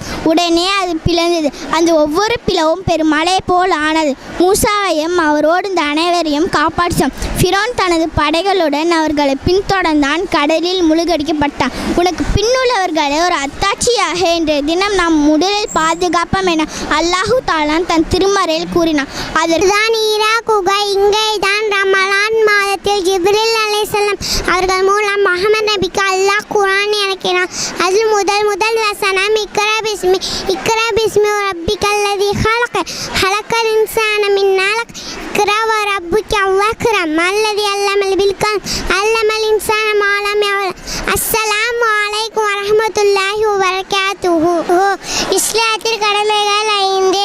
1வது கலிமா, 2வது தொழுகை, 3வது நோன்பு, 4வது ஜகாத், 5வது ஹஜ்ஜி. கொடுக்கப்பட்ட தலைப்பு பெண்களுக்கு ஹராமானவை. பச்சை குத்தி விடுபவையும் பச்சை குத்தி கொடுபவையும் அல்லாஹ் சபைக்கிறான் என்று நபிகள் ஸல்லல்லாஹு அலைஹி வஸல்லம் அவர்கள் கூறினார். உருவத்தை மாற்றிக்கொள்ள விரும்பும் பெண்கள் மீது அல்லாஹ்வின் சாபம் உண்டாகும். அழகிற்காக அறத்தால் செய்து தம் முன் பற்களை பறித்து கொள்ளும் பெண்கள் மீது அல்லாஹ்வின் சாபம் உண்டாகும். பெண்கள் தமது தலையை மறைத்துக் கொள்வதை நபிகள் ஸல்லல்லாஹு அலைஹி வஸல்லம் அவர்கள் தடுத்தார்கள். முகத்தின் முளைத்திருக்கும் முடிகளை அகற்ற கேட்டுக்கொள்ளும் பெண்கள் மீது அல்லாஹ்வின் சாபம் உண்டாகும். ஒட்டுமுடி வைத்து விடுபவையும் ஒட்டுமுடி வைத்து கொள்பவையும் நபிகள் ஸல்லல்லாஹு அலைஹி வஸல்லம் அவர்கள் சபித்தார். இந்த மாதிரி பெண்கள் செய்யக்கூடாது, இது ஹராம். அப்படி செய்தால் அல்லாஹ்வின் சாபம் உண்டாகும். இன்ஷா அல்லாஹ் செய்யாமல் இருங்க. அஸ்ஸலாமு அலைக்கும் வரஹ்மத்துல்லாஹி. இன்றைய இளைஞர்களின் இளமை பருவம். இளமை பருவம் என்பது மனித வாழ்வில் பலம் பொருத்திய ஒரு காலகட்டம். அத்தகைய பலத்தையும் வலிமையும் ஆக்கப்பூர்வமாக பயன்படுத்தி கொள்ள வேண்டும். அழிவு பாதைக்கு பயன்படுத்திவிடக்கூடாது. ஆனால் இன்றைய இளைஞர்களின் சிலரின் நிலை எப்படி இருக்கு? மது, போதை ஊசி, புகையிலை போன்றவைகளுக்கு அடிமையாகி தன் நிலையை மறந்து செயல்படுகின்றன. Mobile phone, PUBG, free fire போன்ற கேமுகளுக்கு அடிமையாகி சிந்திக்கக்கூடிய ஆற்றல் இல்லாத நிலைக்கு செயல்படுகின்றன. சினிமா பிரபலங்களை தங்களது தலைவர்களாக கொண்டு அவர்களைப் போலவே தங்களது வாழ்வை அமைத்து கொள்ள வேண்டும் என கற்பனை உலகிலும் வாழ்ந்து கொண்டிருக்கின்றார்கள். இன்னும் பல இளைஞர்களுக்கு தங்களை சுற்றி சமுதாயத்தில் என்ன நடக்கிறது அன்றே தெரியாத அளவிற்கு பொறுப்பற்றவர்களாகவும் குடும்பத்தின் மீது அக்கறை இல்லாதவர்களாகவும் தங்களின் வாழ்க்கையை பற்றின எந்த ஒரு விழிப்புணர்வும் இல்லாத நிலையில் இன்றைய இளைஞர்கள் வாழ்ந்து கொண்டிருக்கின்றார்கள். அவர்களின் சந்ததிகளுக்கு எடுத்துக்காட்டாக இருக்கக்கூடிய அவர்களே சீர்கெட்ட நிலையில் இருந்தால் அவர்களின் சந்ததிகளின் நிலை என்னவாக இருக்கும் என்று யோசிக்கும் அளவிற்கு தான் இன்றைய இளைஞர்களின் நிலை உள்ளது. அஸ்ஸலாமு அலைக்கும் வரஹ்மத்துல்லாஹி வபரகாத்துஹு. இப்ராஹிம் நபியின் இளமை பருவம். இப்ராஹிம் நபி தன்னுடைய இளமை பருவத்தில் சிந்திக்கும் ஆற்றலோடையவர்களாக இருக்கிறாங்க. இன்னும் அல்லாஹ் ஒருவன் தான் என்ற கொள்கையை சாதாரணமான ஏற்றுக்கொள்ளல. அல்லாஹ் படைத்த விஷயத்தை சிந்திச்சு அல்லாஹ் தான் நிரந்தரமான இறைவன் என்ற கொள்கையை ஏற்றுக்கொண்டாங்க. தன் ஏற்றுக்கொண்ட கொள்கையை சிலையை உருவாக்கும் ஆசாரியாக இருந்த தன் தந்தையிடமிருந்து பிரச்சாரம் செய்ய ஆரம்பிக்கிறாங்க. யா ஆபத்தி லிமா தஅபுது மா லா யஸ்மஹு வலா யுப்சிரு வலா யுக்னி அன்க ஷைஆ. என் அருமை தந்தையே, செவியேற்காததை, பார்க்காததை, சிறிதும் பயனளிக்காததை ஏன் வணங்குறீங்க? நீங்கள் ஷைத்தானுடைய கூட்டாளி ஆவதே நான் அஞ்சுறேன் என்று இப்ராஹிம் நபி சொல்கிறாங்க. அதற்கு அவங்க தந்தை சொல்கிறாங்க, இப்ராஹிமே, என்னுடைய கடவுளை நீ புறக்கணிக்கிறியா? நீ இதை விட்டு நீ விலகி கொள்ளலைன்னா நான் உன்னை கல்லாலே அடிச்சு கொள்வேன். காலமெல்லாம் என்னை விட்டு பிரிஞ்சிரு என்று அவங்களுடைய தந்தை இப்ராஹிம் நபிட்ட சொல்கிறாங்க. தன் தந்தை அடித்தும் சிறிதும் தளராத இப்ராஹிம் நபி தன்னுடைய சமூகத்தாரிடம் இதே கேள்விகளை பிரச்சாரம் செய்கிறாங்க. மக்கள் எல்லாம் சொல்கிறாங்க, நாங்கள் சிலைகளை தான் வணங்குவோம், இவற்றையே வணங்கி கொண்டு இருப்போம், எங்கள் முன்னோர்களை கண்டோம், அதையே நாங்களும் பின்பற்றுவோம் என்று சொல்கிறாங்க. அதற்கு இப்ராஹிம் நபி சொன்னாங்க, நீங்களும் உங்களுடைய முன்னோர்களும் எதை வணங்கி கொண்டு இருக்கிறீங்க என்பதை சிந்திச்சு பார்க்க மாட்டீங்களா என்று இப்ராஹிம் நபி சொல்கிறப்ப மக்கள் எல்லாம் இதை ஏற்க மறுக்கிறாங்க. புத்திசாலித்தனமாக சிந்திச்ச இப்ராஹிம் நபி மக்கள் எல்லாம் திருவிழாக்கு சென்றதுக்கு அப்புறம் சிறிய சிலைகளை உடைச்சி நொறுக்கிட்டு பெரிய சிலை மேலே கோடாலியை மாட்டிடுறாங்க. மக்கள் எல்லாம் திருவிழா முடிஞ்சு வந்து பார்க்குறாங்க, யார் இந்த சிலைகளை இப்படி செஞ்சது என்று பார்க்குறாங்க. மக்கள் சொல்கிறாங்க, நிச்சயமாக இது செஞ்சது அந்த இப்ராஹிம் என்ற இளைஞராக தான் இருக்கும் என்று இப்ராஹிம் நபி அழைச்சிட்டு வந்து விசாரிக்கிறாங்க. இப்ராஹிமே, என்னுடைய கடவுளை இப்படி செஞ்சது நீ தானா என்று மக்கள் எல்லாம் இப்ராஹிம் நபியை கேட்குறாங்க. இப்ராஹிம் நபி சொல்கிறாங்க, இதை செஞ்சதே இவற்றுள்ள இந்த பெரிய சிலை தான். இதை பேசக்கூடியதாக இருந்தால் நீங்களே இதுகிட்ட கேளுங்க என்று இப்ராஹிம் நபி சொல்கிறாங்க. இப்ராஹிம் நபி சொல்கிறாங்க, இந்த சிலைகளுக்கு எந்த ஆற்றலும் கிடையாது என்பதை மக்களுக்கு சிந்திக்க வச்சாங்க. சில மக்கள் சிந்திக்கக்கூடியவர்களாக இருக்கிறாங்க, இன்னும் சில மக்கள் தலைகுனிந்தவர்களாக இந்த சிலைகள் பேசாது என்றுதான் உனக்கு தெரியுமே என்று இப்ராஹிம் நபிகிட்ட சொல்கிறாங்க. இப்ராஹிம் நபி, அல்லாஹ்வின்றி உங்களுக்கு சிறிதும் நன்மையோ தீமையோ செய்யாதவற்றை வணங்குவீர்களா? உங்களுக்கு அல்லாஹ்வின்றி நீங்கள் வணங்குபவற்றை அசிங்கம்தான், சிந்திச்சு பார்க்க மாட்டீங்களா என்று இப்ராஹிம் நபி மக்களிடத்தில் சொல்கிறாங்க. இதை கேட்ட மக்கள் எல்லாம் இப்ராஹிம் நபி மேலே கோபம் கொண்டு நெருப்பை மூட்டி அதை இப்ராஹிம் நபியை போட்டு எரிச்சிடலாம் என்று முடிவு செய்கிறாங்க. இப்ராஹிம் நபி இந்த கொள்கையை விட்டு பயந்து பின்வாங்கிடுவாங்க என்று நினைக்கிறாங்க. ஆனால் சிறிதும் பயமில்லாத இப்ராஹிம் நபி, ஹஸ்புனல்லாஹு வ நிஅமல் வக்கீல், அல்லாஹ் எனக்கு போதுமானவன், அவனே எனக்கு பாதுகாவலன் என்று இப்ராஹிம் நபி சொல்கிறாங்க. இப்ராஹிம் நபி மக்கள் எல்லாம் நெருப்பில் போட வரப்ப அல்லாஹ் வந்து மக்களுடைய திட்டத்தையே முடிக்கிற மாதிரி நெருப்புக்கு கட்டளையிடுறான். நெருப்பே, இப்ராஹிமுக்கு நீ குளிர்ச்சியாகவும் இதமாகவும் ஆகிவிடு என்று அல்லாஹ் நெருப்புக்கு கட்டளையிடுறான். நெருப்பு இப்ராஹிம் நபி சுட்டரிக்கிறதுக்கு பதிலாக குளிர்ச்சி ஏற்படுத்துது. அப்போ நம்ம இந்த வரலாற்றிலிருந்து பெரும் படிப்பினை தன் தந்தையின் மீதும் தன்னுடைய சமூகத்தின் மீதும் இப்ராஹிம் நபிக்கு இருந்த அக்கறை தான். அவர்கள் தன்னை விரட்டி அடித்த போதிலும் வெறுத்த போதிலும் சத்திய மார்க்கத்தின் பக்கம் அழைக்கவும் கொடிய நரகத்திலிருந்து பாதுகாக்கணும் என்பதை இப்ராஹிம் நபி தன்னுடைய இளமை பருவத்தில் ஆக்கப்பூர்வமாக செயல்பட்டாங்க. இப்ராஹிம் நபியின் இளமை பருவத்தை போல ஒவ்வொரு இஸ்லாமிய இளைஞரும் தன் குடும்பத்தின் மீதும் தன் சமூகத்தின் மீதும் அக்கறை கொண்டவர்களாக திகழ வேண்டும். மார்க்கத்திற்காகவும் சமூகத்திற்காகவும் தொண்டாற்ற வேண்டும். இன்ஷா அல்லாஹ். அஸ்ஸலாமு அலைக்கும். இப்ராஹிம் நபி ஹாஜ்ரா அலைஹிஸ்ஸலாம் அவர்களை பாலைவனத்தில் விட்டு வருதல். அல்லாஹ்வின் கட்டளைப்படி இப்ராஹிம் நபி ஹாஜ்ரா அலைஹிஸ்ஸலாம் அவர்களை மக்கள் நடமாட்டமும் எந்த பொருட்களும் இல்லாத பாலைவனத்தில் விட்டுட்டு வராங்க. அப்போ ஹாஜ்ரா அலைஹிஸ்ஸலாம் அவர்கள் இது அல்லாஹ்வின் கட்டளையான்னு கேட்குறாங்க. இப்ராஹிம் நபியும் ஆமாம் இது அல்லாஹ்வின் கட்டளை தான் அப்படின்னு சொல்கிறப்ப ஹாஜ்ரா அலைஹிஸ்ஸலாம் அவர்கள் உடனே ஹாஜ்ரா அலைஹிஸ்ஸலாம் அவர்கள் இது அல்லாஹ் எங்களை கைவிட மாட்டான் அப்படின்னு சொல்கிறாங்க. அல்லாஹ்வின் கட்டளைக்கு கட்டுப்பட்டு அங்கே இருக்கிறாங்க. இப்ராஹிம் நபி சிறிது தூரம் சென்றதும் தனது குடும்பத்திற்காக அல்லாஹ்விடத்தில் பிரார்த்தனை செய்கிறாங்க. உனது ஆணைப்படி எனது சந்ததியர்களை உனது காபா அருகில் விவசாயத்திற்கும் தகுதி இல்லாத பள்ளத்தாக்கில் விட்டுட்டு வந்திருக்கிறேன். அவர்கள் தொழுகையை நிறைவேற்றுவதற்காக விட்டுட்டு வந்திருக்கிறேன். அவர்கள் மீது அன்பு காட்டக்கூடிய மனிதர்களையும் ஏற்படுத்துவாயாக. அவர்கள் உனக்கு நன்றி செலுத்துமாறு கனிகளையும் கொடுப்பாயாக என்று பிரார்த்தனை செய்தார்கள். அல்லாஹ் அவர்களது பிரார்த்தனையை நிறைவேற்றி வைத்தான். இப்பொழுது மக்கா நகரம் செல்வ செழிப்பாக இருக்க காரணம் இப்ராஹிம் நபி செய்த பிரார்த்தனை தான். பச்சின குழந்தையாக இருந்த இஸ்மாயில் அலையவர்கள் வந்து பசியில் வந்து அழுத பொழுது வந்து அல்லாஹ் வந்து வானவர் ஜிப்ரீல் அவர்களை வந்து அனுப்பி வைத்தான். ஜிப்ரீல் அலை வந்து தன்னோட குதிங்காலால் பூமியில் வந்து பள்ளம் விழுகிற அளவுக்கு வந்து அழுத்துனாங்க. அப்போ வந்து தண்ணி வந்து ஜம்ஜம் நீர் வந்து பிழுத்துக்கிட்டு வந்தது. தண்ணீரை வந்து ஓட விடாமல் ஹாஜ்ரா அலையை வந்து சுற்றிலும் அணை கட்டி வைத்தாங்க. அதுவும் அந்த நீரை வந்து தானும் அறிந்து தன்னுடைய மகனுக்கும் கொடுத்தாங்க. அதுவும் அந்த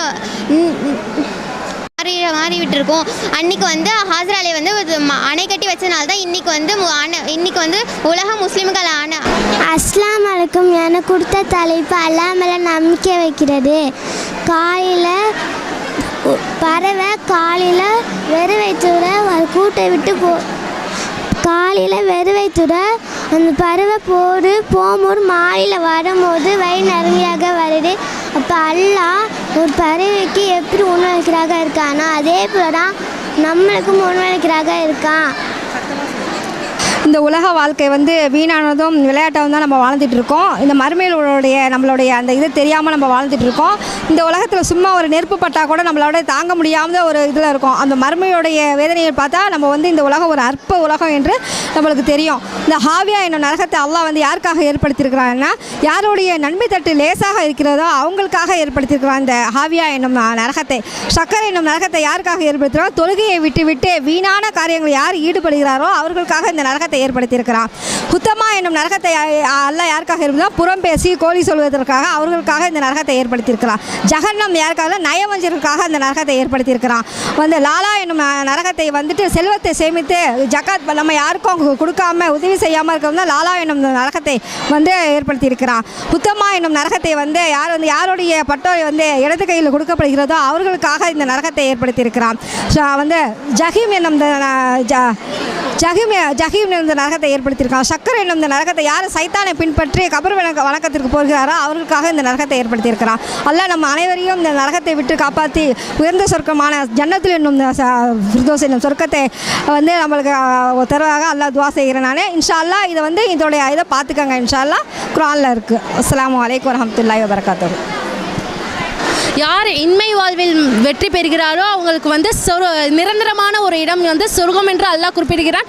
குர்ஆனில் குறிப்பிடப்பட்ட 8 சொர்க்க வாசல்கள் பெயர்கள் உள்ளது. அதில் சிறந்தது என்று அல்லாஹ் எதை குறிப்பிடுகிறானோ ஜன்னத்துல் ஃபிர்தௌஸ் என்னும் சொர்க்கத்தை அல்லாஹ் சிறப்பாக குறிப்பிடுகிறான். சொர்க்கத்தில் யார் யார் நுழைவார்கள் என்றால் சொர்க்கத்தில் இணை வைக்காதவர்கள், அல்லாஹ்வும் தூதரும் சொல்லும் சொல்லுக்கு கட்டுப்படுபவர்கள் அனைவரும் சொர்க்கத்தில், அனைத்து முஃமினான முஸ்லிம்களும் சொர்க்கத்தில் நுழைவார்கள். சொர்க்கத்தில் நீரோடைகள் உள்ளது அல்லாஹ் குறிப்பிடுகிறான். அனைத்து சொர்க்கவாசிகளுக்கும் மீன் ஈரல் அல்லாஹ் முதலில் கொடுக்கப்படும் உணவு என்று சொல்கிறான். சொர்க்கத்தில் அனை முஃமினான சொர்க்கவாசிகளுக்கும் மாளிகை கட்டப்படும் சொல்கிறான். தங்க குவியல்கள், முத்துகள், பவளங்கள், ஆபரணங்கள் அனைத்தும் அல்லாஹ் சொர்க்கத்தில் உங்களுக்காக வைத்திருக்கிறேன் அல்லாஹ் சொல்கிறான். சொர்க்கத்திலேயே உயர்ந்த சொர்க்கம் ஜன்னத்துல் ஃபிர்தௌஸ் எனும் சொர்க்கத்தை அல்லாஹ் உங்களுக்கும் எனக்கும் ஆக்கி அருள் புரிவானாக இன்ஷா அல்லாஹ். மேலும் ஆதாரங்கள் கீழே உள்ளது, அதை பார்த்து பயன்படுத்திக் கொள்ளும்போது இன்ஷா அல்லாஹ் கேட்டுக்கொள்கிறேன். அஸ்ஸலாமு அலைக்கும். கொண்ட தலைப்பு மறைவான ஞானம்.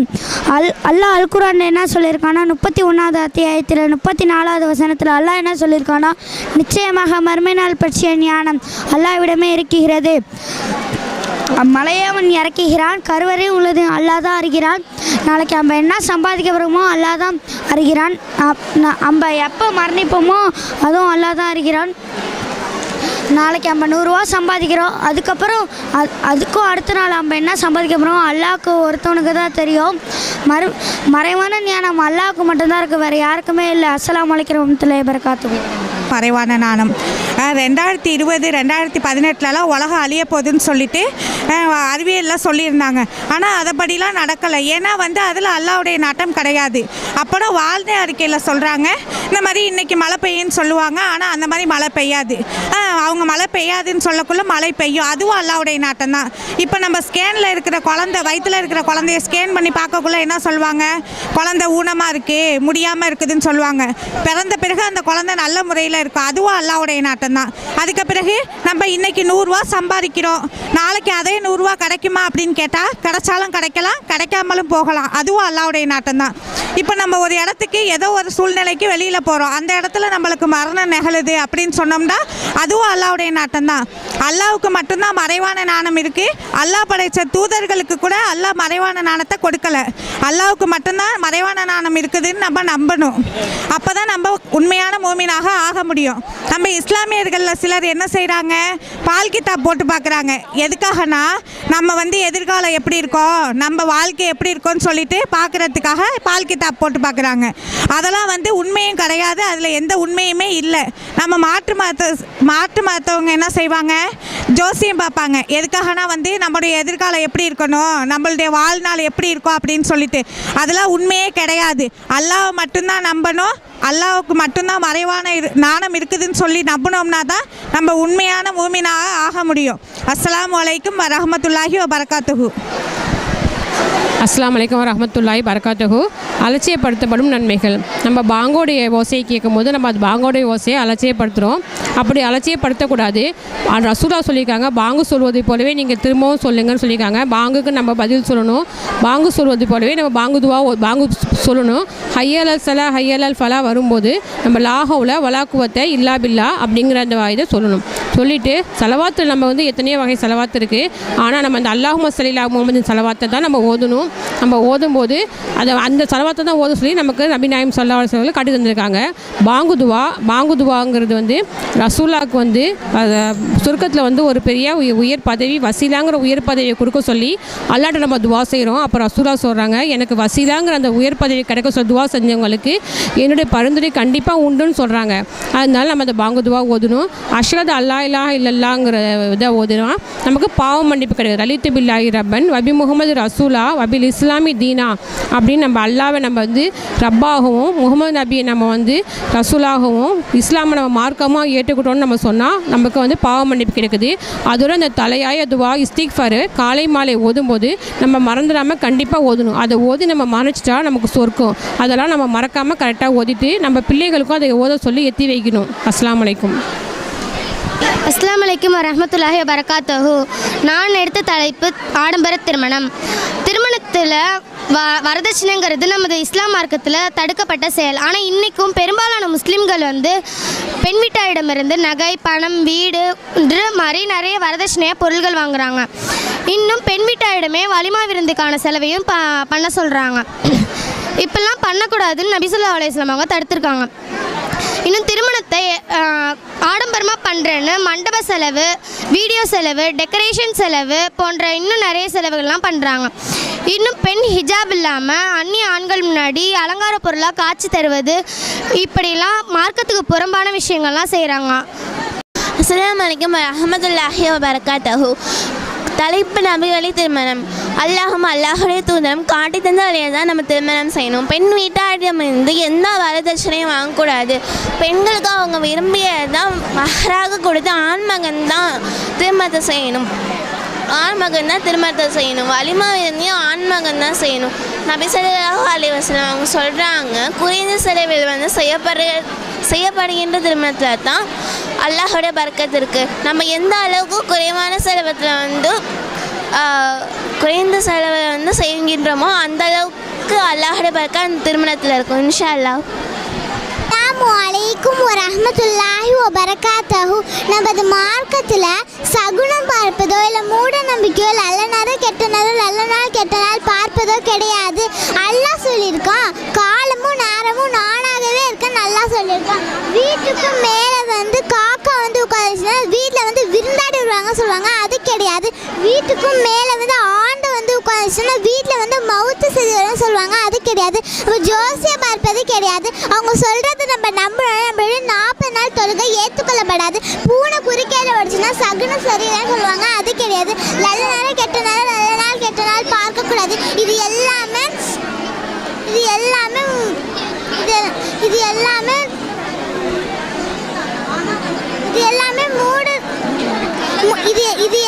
மூட நம்பிக்கை. நம்மளுக்கு நல்ல நடந்தாலும் சரி கெட்ட நடந்தாலும் சரி அல்லாஹ் நாடினபடி தான் நடக்கும் அப்படின்னு ஒரு முஸ்லீம் அல்லாஹ்வோட நம்பிக்கை வைக்கணும். அஸ்ஸலாமு அலைக்கும் வரஹ்மத்துல்லாஹி வபரகாத்துஹு. அஸ்ஸலாமு அலைக்கும் வரஹ்மத்துல்லாஹி வபரகாத்துஹு. இன்றைக்கி பெரும்பாலும் இஸ்லாமியர்களால் ஃபிரௌனுடைய உடல் வந்து இன்றைக்கி பாதுகாக்கப்பட்டுட்டு இருக்கு அப்படின்னு பெரும்பாலும் இஸ்லாமியர்கள் வந்து நம்பிக்கிட்டு இருக்காங்க. ஆனால் உண்மை என்னன்னா ஃபிரௌனுடைய உடல் இன்றளவும் வந்து பாதுகாக்கப்படலை அப்படிங்கிறது தான் உண்மை.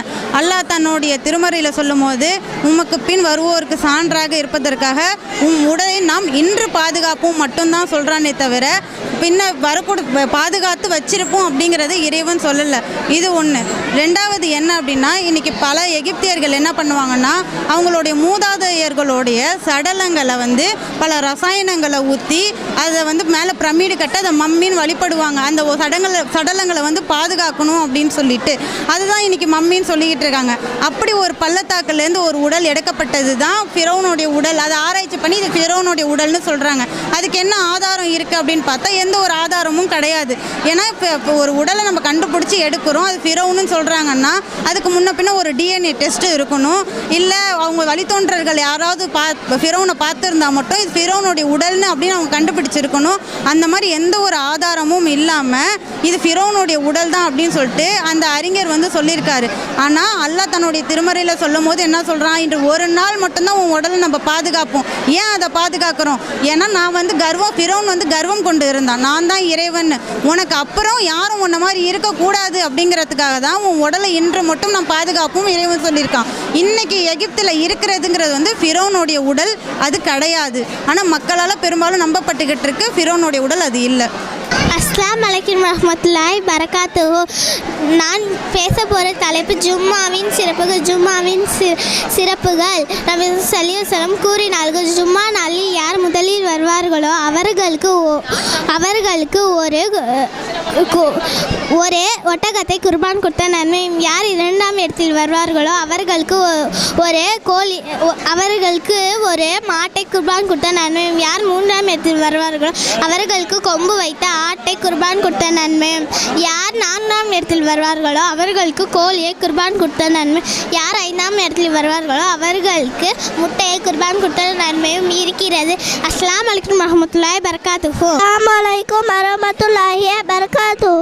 என் பேரு சஹலா. நான் யூகேஜி படிக்கிறேன். அளவையிலும் நிறுவையிலும் மோசடி அல்லாஹ் இந்த தலைப்பில் பேச உள்ளேன். அளவையிலும் நிறுவையிலும் மோசடி அல்லாஹ்வுக்கு பிடிக்காது.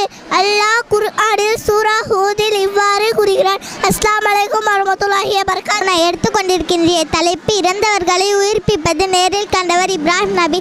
இப்ராஹிம் நபி அல்லாஹ்கிட்ட கேட்குறாங்க, என் இறைவா, இறந்தவர்களை நீ எவ்வாறு உயிர்ப்பிப்பாய் என்பதை காமிப்பாயாக அப்படின்னு கேட்குறாங்க. அப்போ அல்லாஹ் நீ என்னை நம்பவில்லையா அப்படின்னு கேட்குறப்ப இப்ராஹிம் அலைஹிஸ்ஸலாம் சொல்கிறாங்க, இல்லை நான் உன்னை நம்புகிறேன், இருந்தாலே மனசு திருப்தி அடையலை, அதற்காக காமிப்பாயாக அப்படின்னு சொல்கிறப்ப அல்லாஹ் 4 பறவைகளை பிடித்து அதை உன்னிடம் பழக்கி கொண்டு அதை துண்டு துண்டாக வெற்றி ஒவ்வொரு மலை மேலையும் வைத்து அதை வா என்று அழைப்பீராக, வேகமாக வந்து சேரும். அல்லாஹ் மிகைத்தவன் நுண்ணறிவாளன் என்பதை அறிந்து கொள்வீராக என்று இறைவன் கூறினான். அத்தியாயம் 2 வசனங்கள் 260. அஸ்ஸலாமு அலைக்கும் வரஹ்மத்துல்லாஹி வபரகாத்துஹு. அஸ்ஸலாமு அலைக்கும் வரஹ்மத்துல்லாஹி வபரகாத்துஹு. திருக்குர்ஆனில் கூறப்பட்ட நபிமார்கள் பேர் 25. மனித குலத்தின் தந்தை ஆதம் நபி, இத்ரீஸ் நபி, நூஹ் நபி, ஹூத் நபி, சாலிஹ் நபி, இப்ராஹிம் நபி, இஸ்மாயில் மற்றும் இஸ்ஹாக் நபி, யாக்கூப் நபி, யூனுஸ் நபி, சுஹைப் நபி, அய்யூப் நபி, இலியாஸ் நபி, அல் யசவு நபி, தாவூத் நபி, சுலைமான் நபி, துல்கிஃபுல் நபி, ஜக்கரியா நபி, யஹ்யா நபி, ஈசா நபி, இறுதியாக என் உயிரிலும் மேலான முஹம்மது நபி ஸல்லல்லாஹு அலைஹி வஸல்லம் அவர்கள். அஸ்ஸலாமு அலைக்கும் வரஹ்மத்துல்லாஹி வபரகாத்துஹு. அஸ்ஸலாமு அலைக்கும் வரஹ்மத்துல்லாஹி வபரகாத்துஹு.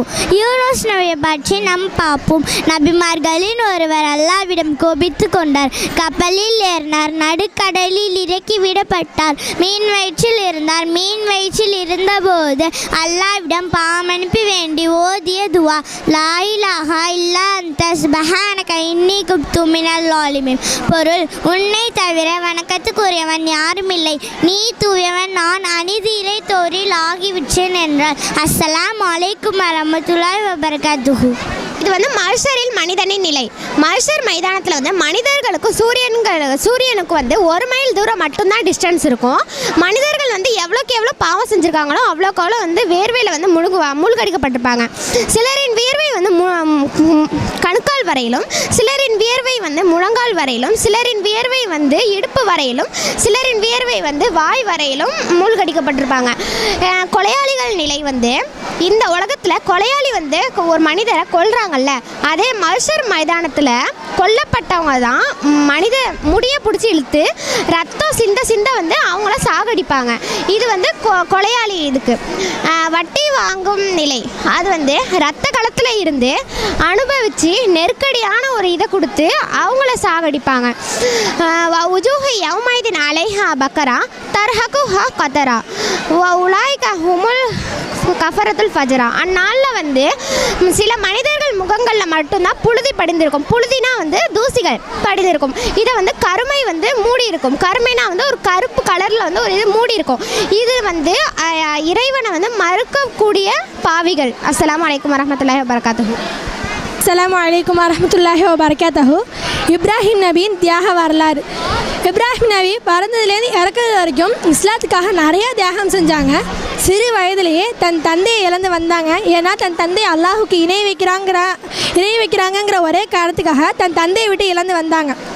அதே மாதிரி தன்னுடைய மனைவியும் தன்னுடைய மகனையும் என்ன செஞ்சாங்கன்னா பாலைவனத்தில் கொண்டு போய் விட சொல்லி இறைவன் கட்டளையிடுறான். அதனால் பாலைவனத்தில் கொண்டு போய் விட்டுட்டு வந்துடுறாங்க.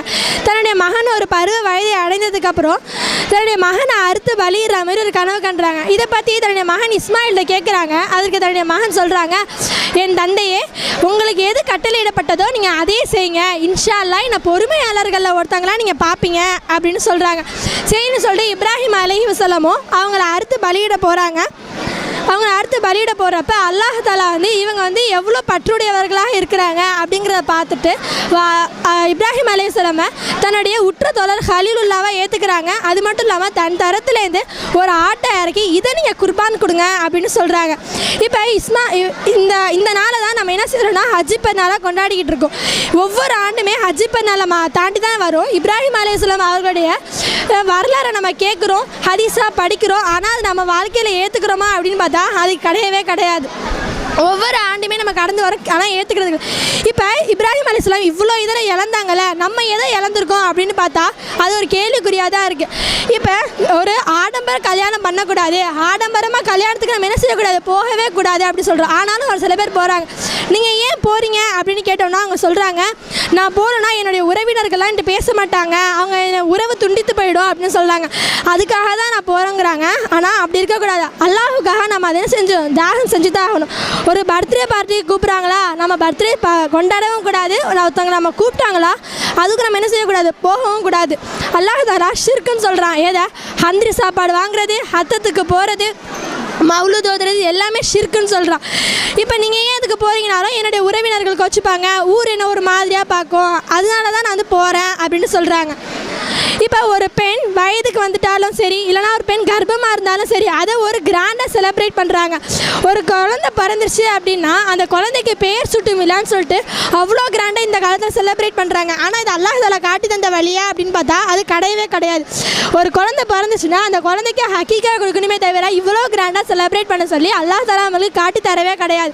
அதனால் இதெல்லாம் நம்ம என்ன செய்யணும், அல்லாஹுக்காக தியாகம் செஞ்சு சொர்க்கத்திலே உயர்ந்த சொர்க்கத்தை அடைய என் இறைவனை பிரார்த்தித்தவளாக இத்துடைய முடிச்சுக்கொள்கிறேன். அஸ்ஸலாமு அலைக்கும். அஸ்ஸலாமு அலைக்கும். குகை தோழர்கள். முன்னொரு காலத்தில் 3 மனிதர்கள் வந்து நடந்து சென்று போய்கிட்டு இருக்கும் போது மழை வேகமாக போயிடுது. அதனால் அவங்க வந்து ஒரு குகைக்குள்ளே போய் நொழிகிறாங்க. அந்த குகையோட பாறாங்கல் வந்து உருண்டு வந்து அந்த குகையை அடைச்சிடுது. அப்போ அதில் உள்ள ஒருத்தவங்க சொல்கிறாங்க, நீங்கள் செஞ்ச நல்ல அமல்களை அல்லாஹ்விடம் பிரார்த்திங்கிறாங்க. அதில் முதல் நபர் சொல்கிறாங்க, நான் தினமும் மாடு மேய்த்து வந்து அதில் பால் கறந்து பெற்றோருக்கு கொடுத்த பிறகு தான் என்னோடய பிள்ளைகளுக்கு கொடுப்பேன். ஒரு நாள் நான் தாமதமாக வந்துட்டேன், அதனால் என்னோட பெற்றோர் வணங்கி விட்டாங்க. அதனால் நான் காலையில் அவங்க எழுந்து பால் கொடுத்த பிறகு தான் என்னோட பிள்ளைகளுக்கு கொடுத்தேன் அப்படிங்கிறாங்க. 2ஆம் நபர் சொல்கிறாங்க, ஒரு அழகான பெண்ணை நான் அழைத்தும் நான் அல்லாஹ்வுக்கு அஞ்சுகிறேன் என்றாங்க. 3ஆவது நபர் சொல்கிறாங்க, ஒரு தொழிலாளி என்னிடமிருந்து கூலி சம்பளம் வாங்காமல் போயிடுறாங்க, அதனால் நான் அதுலேருந்து ஒரு ஆடும் நிலமும் வாங்கினேன். பல வருடங்கள் கழித்து அவங்க வந்து என்கிட்ட கேட்குறாங்க. அப்போ நான் ஒரு பண்ணையை காமிச்சேன். அதுக்கு அந்த எஜமானி அதுக்கு அந்த தொழிலாளி சொல்கிறாங்க, இது என்னோடதே அல்ல அப்படிங்கிறாங்க. அப்போது வந்து நான் சொன்னேன், இது உங்களோடது, இதில் நான் வந்து ஒரு ஆடும் நிலமும் வாங்கினேன், அது ஒரு பண்ணையாக மாறிடுச்சு அப்படின்னு சொல்கிறாங்க. புகாரி ஆதாரம் வந்துட்டு புகாரி 2615. அஸ்ஸலாமு அலைக்கும். பிலால் ரலியல்லாஹு அவர்கள் படும் துன்பம். பிலால் ரலியல்லாஹு அவர்கள் முகமது நபி ஸல்லல்லாஹு அலைஹி வஸல்லம் அவர்களுக்கு மிகவும் நெருக்கமான நண்பர். இஸ்லாம் ஆரம்ப காலத்தில் பரவுவதற்கு ஒரு முக்கியமான நபர். பிலால் அலைஹிஸ்ஸலாம் அவர்கள் உமையா பின் கலஃபிற்கு ஒரு அடிமையாக இருந்தார்கள். அவர்கள் அடிமையாக இருந்த பொழுதே இஸ்லாத்தை ஏற்றார்கள். இஸ்லாத்தை ஏற்ற காரணத்திற்காக உமையா பின் கலஃப் அவர்கள் பிலால் அலைஹிஸ்ஸலாம் அவர்களை கடுமையாக துன்புறுத்தினார்கள். எந்த அளவிற்கு என்றால், சுடும் பாலைவன மணலில் உடலில் உடைகள் இல்லாமல் சிறார்களை கொண்டு அடித்து துன்புறுத்தி கை காலில் சங்கிலியை கொண்டு இழுத்து செல்லப்பட்டார்கள். அந்த அளவிற்கு கடுமையாக துன்புறுத்திய நிலையிலும் அவர்கள் ஏற்றிருந்த ஏகத்துவ கொள்கையிலிருந்து ஒரு முனை அளவும் இஸ்லாத்தை விட்டு அவர்கள் மனம் மாறவில்லை. அவ்வளவு கடினமாக அடி உதை என தண்டனைகள் அனுபவித்தும் கூட அவர்கள் அஹதுன் என்றே கூறினார்கள். அஹதுன் என்றால் அல்லாஹ் ஒருவனே. இவர்கள் படும் துன்பத்தை கண்ட அபூபக்கர் சித்திக் ரலியல்லாஹு அன்ஹு அவர்கள் பிலால் ரலியல்லாஹு அன்ஹு அவர்களை தங்க பொற்காசுகளை கொண்டு விடுதலை செய்தார்கள். அஸ்ஸலாமு அலைக்கும் வரஹ்மத்துல்லாஹி வபரகாத்துஹு. மரஜல் பஹ்ரைனி எல் தக்கியான். ஒரு கடல்களை அவை இரண்டும் ஒன்றோடொன்று சந்திக்க அவனை விட்டு விட்டான். பைனஹுமா பர்ஸஹுல் லா யப்கியான். ஆயினும் அவை இரண்டுக்கிடையில் ஒரு தடுப்புண்டு. அத்தடுப்பானதை அவ்விரண்டும் மீறிவிடாதே. அஸ்ஸலாமு அலைக்கும் வரஹ்மத்துல்லாஹி வபரகாத்துஹு. அஸ்ஸலாமு அலைக்கும் வரஹ்மத்துல்லாஹி வபரகாத்துஹு. நூஹ் நபியின் கப்பல்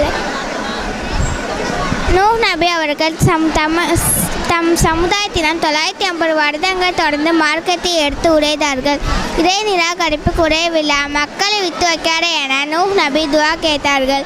அச்சமயம் அல்லாஹ் கப்பல் செய்வீராக என கூற கப்பலை செய்தார். அக்கப்பலில் நம்பிக்கை கொண்டோரையும் ஒவ்வொன்றிலும் ஒரு ஜோடியை ஏற்றுக்கொள்வீராக என கூறினார். அவரின் கப்பலில் இருந்த அனைவரையும் அல்லாஹ் காப்பாற்றினான். இதை அகிலத்தாருக்கு சார்ந்தாக்கினான். அத்தியாயம் 29 வசனம் 15. அந்த கப்பல் ஜூடி மலை மீது தங்கியது. அமெரிக்க ஆய்வாளர்கள் துருக்கி நாட்டை 1400 அடி உயரத்தில் ஜூடி பனிமலையை கண்டுபிடித்து உள்ளார்கள். அத்தியாயம் 11 வசனம் 44.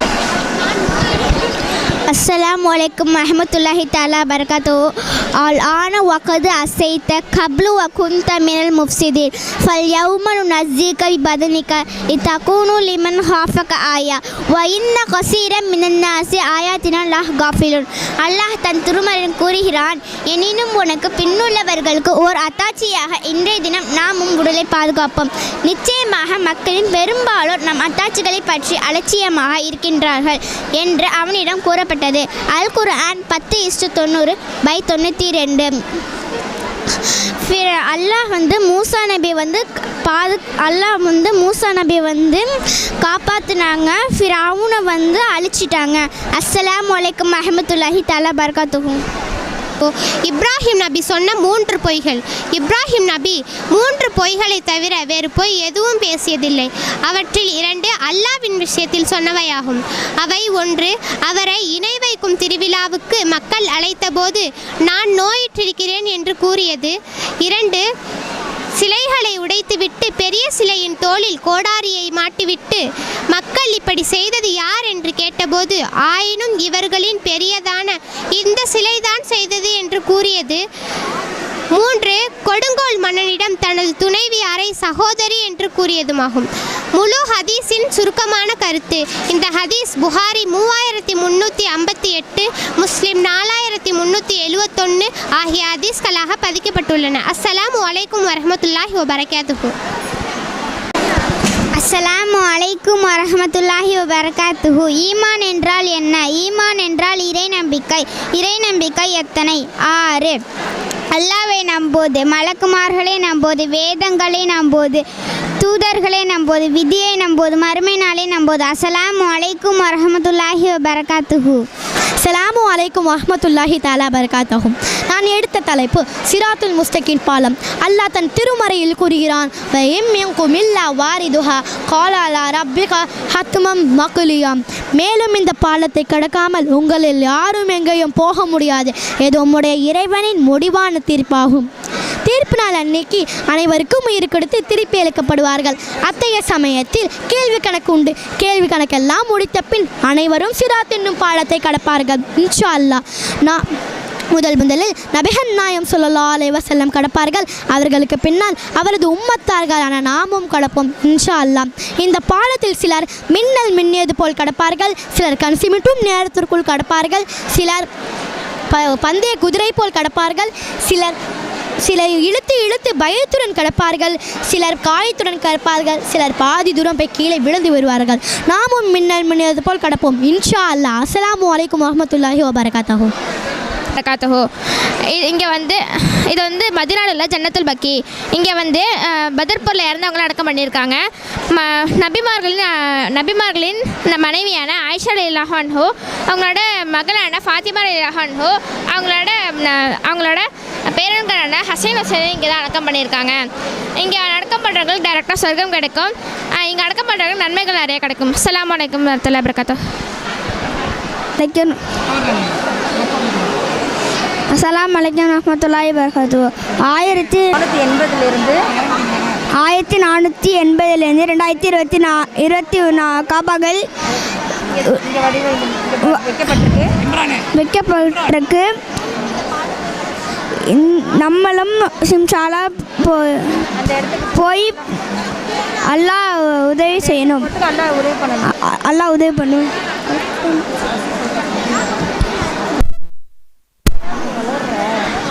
வலைக்கம் வரஹ்மத்துல்லாஹி வபரகாத்துஹு. 1480 வருஷத்துலேருந்து 2024 வருஷத்துக்கு வரைக்கும் உள்ள காபாவை இங்கே வைக்கப்பட்டிருக்கு. இந்த காபா வந்து 2024 உள்ள காபா மட்டும் நாங்கள் செஞ்சு வைக்கப்பட்டிருக்கு. இன்ஷா அல்லாஹ் நாமளும் இந்த மாதிரி இந்த இடத்துக்கு நம்ம போகிறதுக்கு அல்லாஹ் தாலா உதவி பண்ணுவானாக. ஆமீன். பரக்காத்துக்கோ இது வந்து சிராத்தல் முஸ்தகீம் பாலம். இதில் வந்து முடியோடு ரொம்ப மெல்லிசானது. இதில் வந்து நபி ஸல்லல்லாஹு அலைஹி வஸல்லம் வந்து மின்னல் வேகத்தில் வந்து இது கடந்தார்கள். இல்லை தொழுவுறங்க, துவா செய்கிறவங்க, நோன்பு வைக்கிறவங்க அது வந்து கடந்துடலாம். அதுவும் 5 வேளையும் தொழுவாதவங்க, நோன்பு வைக்காதவங்க, துவா செய்கிறவங்க வந்து கடக்க முடியாது. கீழே வந்து நரகம் இருக்கும், அதில் விழுந்துருவாங்க. அஸ்ஸலாமு அலைக்கும். பாய். அஸ்ஸலாமு அலைக்கும் வரஹ்மத்துல்லாஹி வபரகாத்துஹு. அவுது பில்லாஹி மினஷ் ஷைத்தானிர் ரஜீம். பிஸ்மில்லாஹிர் ரஹ்மானிர் ரஹீம். இஸ்லாமின் மாதங்கள் 12: முஹர்ரம், ஷஃபர், ரபீல் அவ்வல், ரபீல் ஆஹிர், ஜமாத்துல் அவ்வல், ஜமாத்துல் ஆஹிர், ரஜப், சாஃபான், ரமலான், செவ்வால், துல் ஹைதா, துல் ஹஜ். அஸ்ஸலாமு அலைக்கும் வரஹ்மத்துல்லாஹி வபரகாத்துஹு. அஸ்ஸலாமு அலைக்கும் வரஹ்மத்துல்லாஹி வபரகாத்துஹு. அஸ்ஸலாமு அலைக்கும் வரஹ்மத்துல்லாஹி வபரகாத்துஹு. மஸ்ஜிதுல் அக்ஸா 2வது பள்ளிவாசல், முதல் கிப்லா. அஸ்ஸலாமு அலைக்கும் ரஹ்மத்துல்லாஹி வபரகாத்துஹு. இப்ராஹிம் அலை அல்லாஹ்வின் கட்டளைக்கு ஏற்பு தமது மனைவியும் தன்னுடைய சிறு குழந்தையும் பாலைவனத்தில் விட்டுவிட்டார்கள். இஸ்மாயில் அலை தாகத்தால் துடித்தார்கள். தாகம் தீர்ப்பதற்காக இறைவன் ஒரு வானவரை அனுப்பி ஜம்சம் தண்ணீரை உற்பத்தி செய்தான். ஜம்சம் நீருற்று மக்காவில் 1000 ஆண்டுகள் வச்சாமல் இருக்கிறது. இப்போது மக்காவில் பல லட்சக்கணக்கான மக்களுக்கு தினமும் தேவையை பூர்த்தி செய்கிறது. அஸ்ஸலாமு அலைக்கும் ரஹ்மத்துல்லாஹி வபரகாத்துஹு. அஸ்ஸலாமு அலைக்கும் வரஹ்மத்துல்லாஹி வபரகாத்துஹு. ஒரு முஸ்லீம் இன்னொரு செய்ய வேண்டிய கடமைகள் 5. 1வது சலாமுக்கு பதிலளிப்பதுனா ஒரு முஸ்லீம் இன்னொரு முஸ்லீமை பார்த்தா சலாம் சொல்லணும். 2வது நோயாளிகளின் நலம் விசாரிப்பதுனா யாராச்சும் உடம்பு சரியில்லாமல் இருந்தால் ஹாஸ்பிட்டல் இருந்தாலும் சரி, வீடாக இருந்தாலும் சரி, போய் நலம் விசாரிக்கணும்.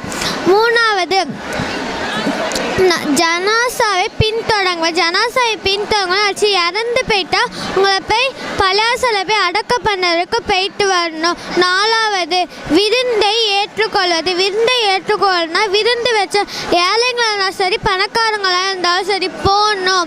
5வது தும்பினால் மறுவழி தருவதுன்னா தும்பினவங்க அல்ஹம்துலில்லாஹ் சொல்லணும், தும்பியவர் ரஹ்மத்துல்லாஹ் சொல்லணும். அவங்க சொல்ற அஸ்ஸலாமு அலைக்கும் வரஹ்மத்துல்லாஹி வபரகாத்துஹு. வயலுல் முத்தஃபிஃபீன அளவு நிலுவையில் குறைவு செய்வது கேடுதான். அல்லதினா இறக்கு தழுவாளர் நாசு யஸ்தஃபு அவர்கள் மக்களிடமிருந்து அளந்து வாங்கும் போது நிறைவாக வாங்குகின்றனர். வைதா காலுஹும் வஜ்ரஹும் யுகுசிரும் ஆனால் அவர்களுக்கு அளந்தோ நிறுத்த குறுக்கும் போது நெருங்குகின்றனர். அஸ்ஸலாமு அலைக்கும் வரஹ்மத்துல்லாஹி வபரகாத்துஹு. அஸ்ஸலாமு அலைக்கும் வரஹ்மத்துல்லாஹி வபரகாத்துஹு. ஹஷ்ஷி நிழல். நபி ஸல்லல்லாஹு அலைஹி வஸல்லம் கூறினார்கள், அல்லாஹ் தனது நிழலை தவிர வேறு நிழலே இல்லாத மறுமை நாளை 7 பேருக்கு நிழல் அளிப்பார். நீதிமிக்க ஆட்சியாளர், இறை வணக்கத்திலே வளர்ந்த இளைஞன், பள்ளிவாசலுடன் எப்போதும் தொடர்பு வைத்து கொள்ளும் இதயமுடையவர், அல்லாஹ்வுக்காகவே நட்பு கொண்ட அந்த நிலையிலே பிரிந்து சென்றிருவார். அந்தஸ்தும் அழகும் உள்ள ஒரு பெண், தம்மை தவறு செய்ய அழைத்த போது நான் அல்லாஹ்வுக்கு அஞ்சினேன் என்று கூறியவர், தமது வலது கை செய்த தர்மத்தை இடது கை கூட அறியாத வகையில் ரகசியமாக தர்மம் செய்தவர், தனிமையில் அல்லாஹ்வை நினைவு கூர்ந்த கண்ணீர் வடித்தவர். அஸ்ஸலாமு அலைக்கும் வரஹ்மத்துல்லாஹி வபரகாத்துஹு. அஸ்ஸலாமு அலைக்கும் வரஹ்மத்துல்லாஹி வபரகாத்துஹு. நான் எடுத்துக்கொண்ட தலைப்பு வேதங்கள். தாவூத் நபிக்கு சபூர் வேதம் வழங்கப்பட்டது. ஈசா நபிக்கு இஞ்சில் வேதம் வழங்கப்பட்டது. மூசா நபிக்கு தௌராத் வழங்கப்பட்டது. முஹம்மது நபிக்கு குர்ஆன் வேதம் வழங்கப்பட்டது. அஸ்ஸலாமு அலைக்கும் வரஹ்மத்துல்லாஹி வபரகாத்துஹு. அஸ்ஸலாமு அலைக்கும் வரஹ்மத்துல்லாஹி வபரகாத்துஹு. வபரகாத்துஹு. மர்மை நாளின் 10 அடையாளங்கள்: புகைமூட்டம், தஜ்ஜால் வருகை, அதிசய பிராணி, சூரியன் மேற்கில் உதிப்பது, ஈசா அலைஹிஸ்ஸலாம் இறங்கி வருவது, யஜூஜ் மௌஜூஜ், கிழக்கே ஒரு பூகம்பம், மேற்கே ஒரு பூகம்பம், அரபு தீப கற்பத்தில் ஒரு பூகம்பம், இறுதியாக ஏமனில் இருந்து புறப்படும் தீப்பிளவு, மக்களை வேட்டி சென்று ஒன்று சேர்த்தல் ஆகிய 10 அடையாளங்களை நீங்கள் காணும் வரை அந்த நாள் வராது என்று நபிகள் நாயகம் ஸல்லல்லாஹு அலைஹி வஸல்லம் கூறினார்கள். அறிவிப்பவர் ஹுதைபா ரலியல்லாஹு அன்ஹு. நூல் முஸ்லிம் 5/162. அஸ்ஸலாமு அலைக்கும் வரஹ்மத்துல்லாஹி வபரகாத்துஹு. அஸ்ஸலாமு அலைக்கும் வரஹ்மத்துல்லாஹி வபரகாத்துஹு. இதுதான் தூர் மலை. இந்த மலையில் தான் மூசா நபிக்கு அவருடைய வேதம் வழங்கப்பட்டது. இந்த மலையில் தான் மூசாவும் அல்லாஹ்வும் பேசிக்கொண்டனர். அல் குர்ஆன் 7:143. நான் கூறிய நேரத்தில் நாம் குறிப்பிட்ட இடத்தில் மூசா வந்தபோது அல்லாஹ்விடம் பேசி கொண்ட போது மூசா அல்லாஹ்விடம் கேட்டார், யா அல்லாஹ், நான் உன்னை பார்க்க வேண்டும் என்று கேட்டார். அதற்கு அல்லாஹ், உன்னால் என்னை ஒரு காலமும் பார்க்க முடியாது, ஆனால் நீ இந்த மலையை பார். இந்த மலை இருக்கும் இடத்திலேயே இருந்தால் உன்னால் என்னை பார்க்க முடியும் என்றார். அதற்கு மூசா நபி இந்த மலையை பார்த்து கொண்டு இருக்கும் போது அல்லாஹ்வின் பேரொளி பற்றி இந்த மலை சுக்குநூறாக உடைந்தது. மூசா நபி மயக்க நிலைக்கு சென்றார். அவர் கண் விழித்தவுடன் கூறினார், யா அல்லாஹ், நீ தூய்மையானவன், நான் உன்னிடம் மன்னிப்பு கோருகிறேன். ஈமான் கொண்டவர்களின் முதன்மையானவனாக நான் இருக்கிறேன் என்று கூறினார். அஸ்ஸலாமு அலைக்கும் வரஹ்மத்துல்லாஹி வபரகாத்துஹு. அஸ்ஸலாமு அலைக்கும் வரஹ்மத்துல்லாஹி வபரகாத்துஹு. அல்லாஹ் நம்ம குர்ஆனில் இந்த உயிரினங்களை நம்மளுக்கு உதாரணமாக சொல்கிறான். நம்ம அற்பமாக நினைக்கிற கொசு, ஈ, அதை கூட அல்லாஹ் நம்மளுக்காக குர்ஆனில் உதாரணமாக சொல்கிறான். இன்னும் அல்லாஹ் நம்மளுக்கு சிலந்தி பூச்சி, அபூத் அப்படிங்கிற ஒரு வசனத்தையே நம்மளுக்கு அத்தியாயத்தை நம்மளுக்கு உதாரணமாக சொல்கிறான். சிலந்தி வலை எப்படி ஒரு பலவீனமற்றதோ அதே மாதிரி நம்ம அல்லாஹ் இணை வச்சிட்டோம் அப்படின்னா நம்மளோட நன்மைகள் எல்லாம் சொர்க்கத்தில் போகும்போது அது பலவீனமற்றதாக போயிடும். அதனால் நம்ம அல்லாஹ்வுக்கு இணை வைக்காத நிலையில் சொர்க்கத்தில் போய் நம்ம சந்திக்கக்கூடிய பாக்கியத்தை அல்லாஹ் உங்களுக்கு எனக்கு கொடுக்கணும். இன்னும் அல்லாஹ் நாய் கூட உதாரணமாக சொல்கிறான். நாய் தன்னுடைய மனைச்சையை கட்டுப்படுத்தாது. அதே போல் இல்லாமல் நாம் நம்மளுடைய மனைச்சையை கட்டுப்படுத்தக்கூடியதாக இருக்கணும். இன்னும் அல்லாஹ் காகத்தை சொல்கிறான். காகம் எப்படி உயிர், அதாவது ஒருத்தவரோட உயிரை நம்ம அடக்கம் செய்யணும் அப்படிங்கிறத நமக்கு சொல்லிக் கொடுத்தது இந்த காகம் தான். இந்த எல்லாமே அல்லாஹ் குர்ஆனில் கூடிய உயிரினங்கள், அதுக்கு அது உதாரணங்கள். இன்ஷா அல்லாஹ் நாமும் இந்த குர்ஆனில் படிக்கும் போது இதையெல்லாம் நம்ம படித்து அறியக்கூடியவர்களாக இருக்கணும். அஸ்ஸலாமு அலைக்கும் வரஹ்மத்துல்லாஹி வபரகாத்துஹு. அஸ்ஸலாமு அலைக்கும் வரஹ்மத்துல்லாஹி வபரகாத்துஹு. நபி ஸல்லல்லாஹு அலைஹி வஸல்லம் அமர்ந்திருக்கும் போது ஒரு மனிதர் வந்தார்கள். அஸ்ஸலாமு அலைக்கும். அதுக்கு நபி ஸல்லல்லாஹு அலைஹி வஸல்லம் பதில் கூறிட்டு இவருக்கு 10 நன்மை என்று கூறினார்கள். இன்னொரு மனிதரும் வந்தார்கள். அஸ்ஸலாமு அலைக்கும் வரஹ்மத்துல்லாஹ். அதுக்கு நபி ஸல்லல்லாஹு அலைஹி வஸல்லம் பதில் கூறிட்டு இவருக்கு 20 நன்மை என்று கூறினார்கள். இன்னொரு மனிதரும் வந்தார்கள். அஸ்ஸலாமு அலைக்கும் வரஹ்மத்துல்லாஹி வபரகாத்துஹு. அதுக்கு நபி ஸல்லல்லாஹு அலைஹி வஸல்லம் பதில் கூறிட்டு இவருக்கு 30 நன்மை என்று கூறினார்கள். ஒரு முஸ்லிம் முஸ்லிக்கு செய்ய வேண்டிய கடமை ஒன்று, சலாம்க்கு பதில் கூற வேண்டும். அஸ்ஸலாமு அலைக்கும் வரஹ்மத்துல்லாஹி வபரகாத்துஹு. அஸ்ஸலாமு அலைக்கும் வரஹ்மத்துல்லாஹி வபரகாத்துஹு. ஒழும் செய்யும் முறைகள்: முதலில் நியத் என்று எண்ணம் வைக்க வேண்டும். ஒழும் செய்யும் முன் பிஸ்மில்லா சொல்லி ஆரம்பிக்க வேண்டும். 2 கைகளையும் நன்றாக கழுவ வேண்டும். வாய் கொப்பளிக்க வேண்டும். மூக்கு சுத்தம் செய்ய வேண்டும். முகத்தை கழுவ வேண்டும். தலையும் காதையும் மசூஸ் செய்ய வேண்டும். கரண்டை கால் வரை கழுவ வேண்டும். ஒழு செய்த பின் யார் அஷ்ஹது அல்லா இலாஹ இல்லல்லாஹ் வஹ்தஹு லா ஷரீக லஹ் வ அஷ்ஹது அன்ன முஹம்மது அப்துஹு ரசூலுல்லாஹ் என யாவென்னும் கூறினால் அவர்களுக்காக சொர்க்கத்தின் 8 வாசல்களும் திறக்கப்படும். அவற்றின் அவர் விரிவின வாசல் வழியாக நுழையலாம் என நபி ஸல்லல்லாஹு அலைஹி வஸல்லம் அவர்கள் கூறினார்கள். அறிவிப்பாளர் உக்பா பின் அமீர் அலி. நூல் முஸ்லிம் 397. அஸ்ஸலாமு அலைக்கும் வரஹ்மத்துல்லாஹி வபரகாத்துஹு.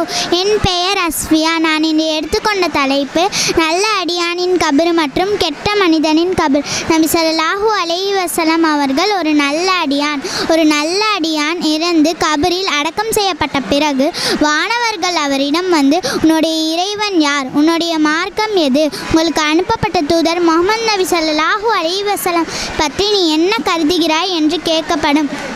அல்லாஹ்கள் சொல்லுவாங்க, என்னுடைய இறைவன் அல்லாஹ், என்னுடைய மார்க்கம் இஸ்லாம், முகமது நபி ஸல்லல்லாஹு அலைஹி வஸல்லம் அவர்கள் அல்லாஹுவின் தூதரும் அவனது அடியாரும் ஆவார் என்று சாட்சி கூறுவார். அவரிடம் நீ கெட்டவனாய் இருந்தால் உனக்கு இந்த நரகம் கிடைத்திருக்கும் என்று நரகம் காட்டப்படும். நீ நல்லவனாக இருப்பதால் அல்லாஹ் இதை மாற்றி உனக்கு சொர்க்கத்தை இருப்பிடத்தை ஏற்படுத்தியுள்ளான் என்று சொர்க்கம் காட்டப்படும். அவரது மன்னரை விசாலமாகவும் பிரகாசமாகவும் ஆக்கப்படும். மேலும் மறுமை நாள் வரும் வரை இதில் புதுமாப்பிள்ளை போன்று உறங்கு என்று கூறப்படும். அதேபோல் கெட்டவரிடம் முகமது நபியை பற்றி நீ என்ன கருதுகிறாய் என்று கேட்கும்போது அவர்கள் சொல்லுவாங்க, எனக்கு ஒன்றும் தெரியாது, மக்கள் சொல்லிக்கொண்டிருந்ததை நானும் சொல்லிக்கொண்டேன் என கூறுவார். உடனே மலக்குமார்கள் சொல்லுவாங்க, நீ அறியவும் இல்லை, குர்ஆனை ஓதி விளங்கியதும் இல்லை.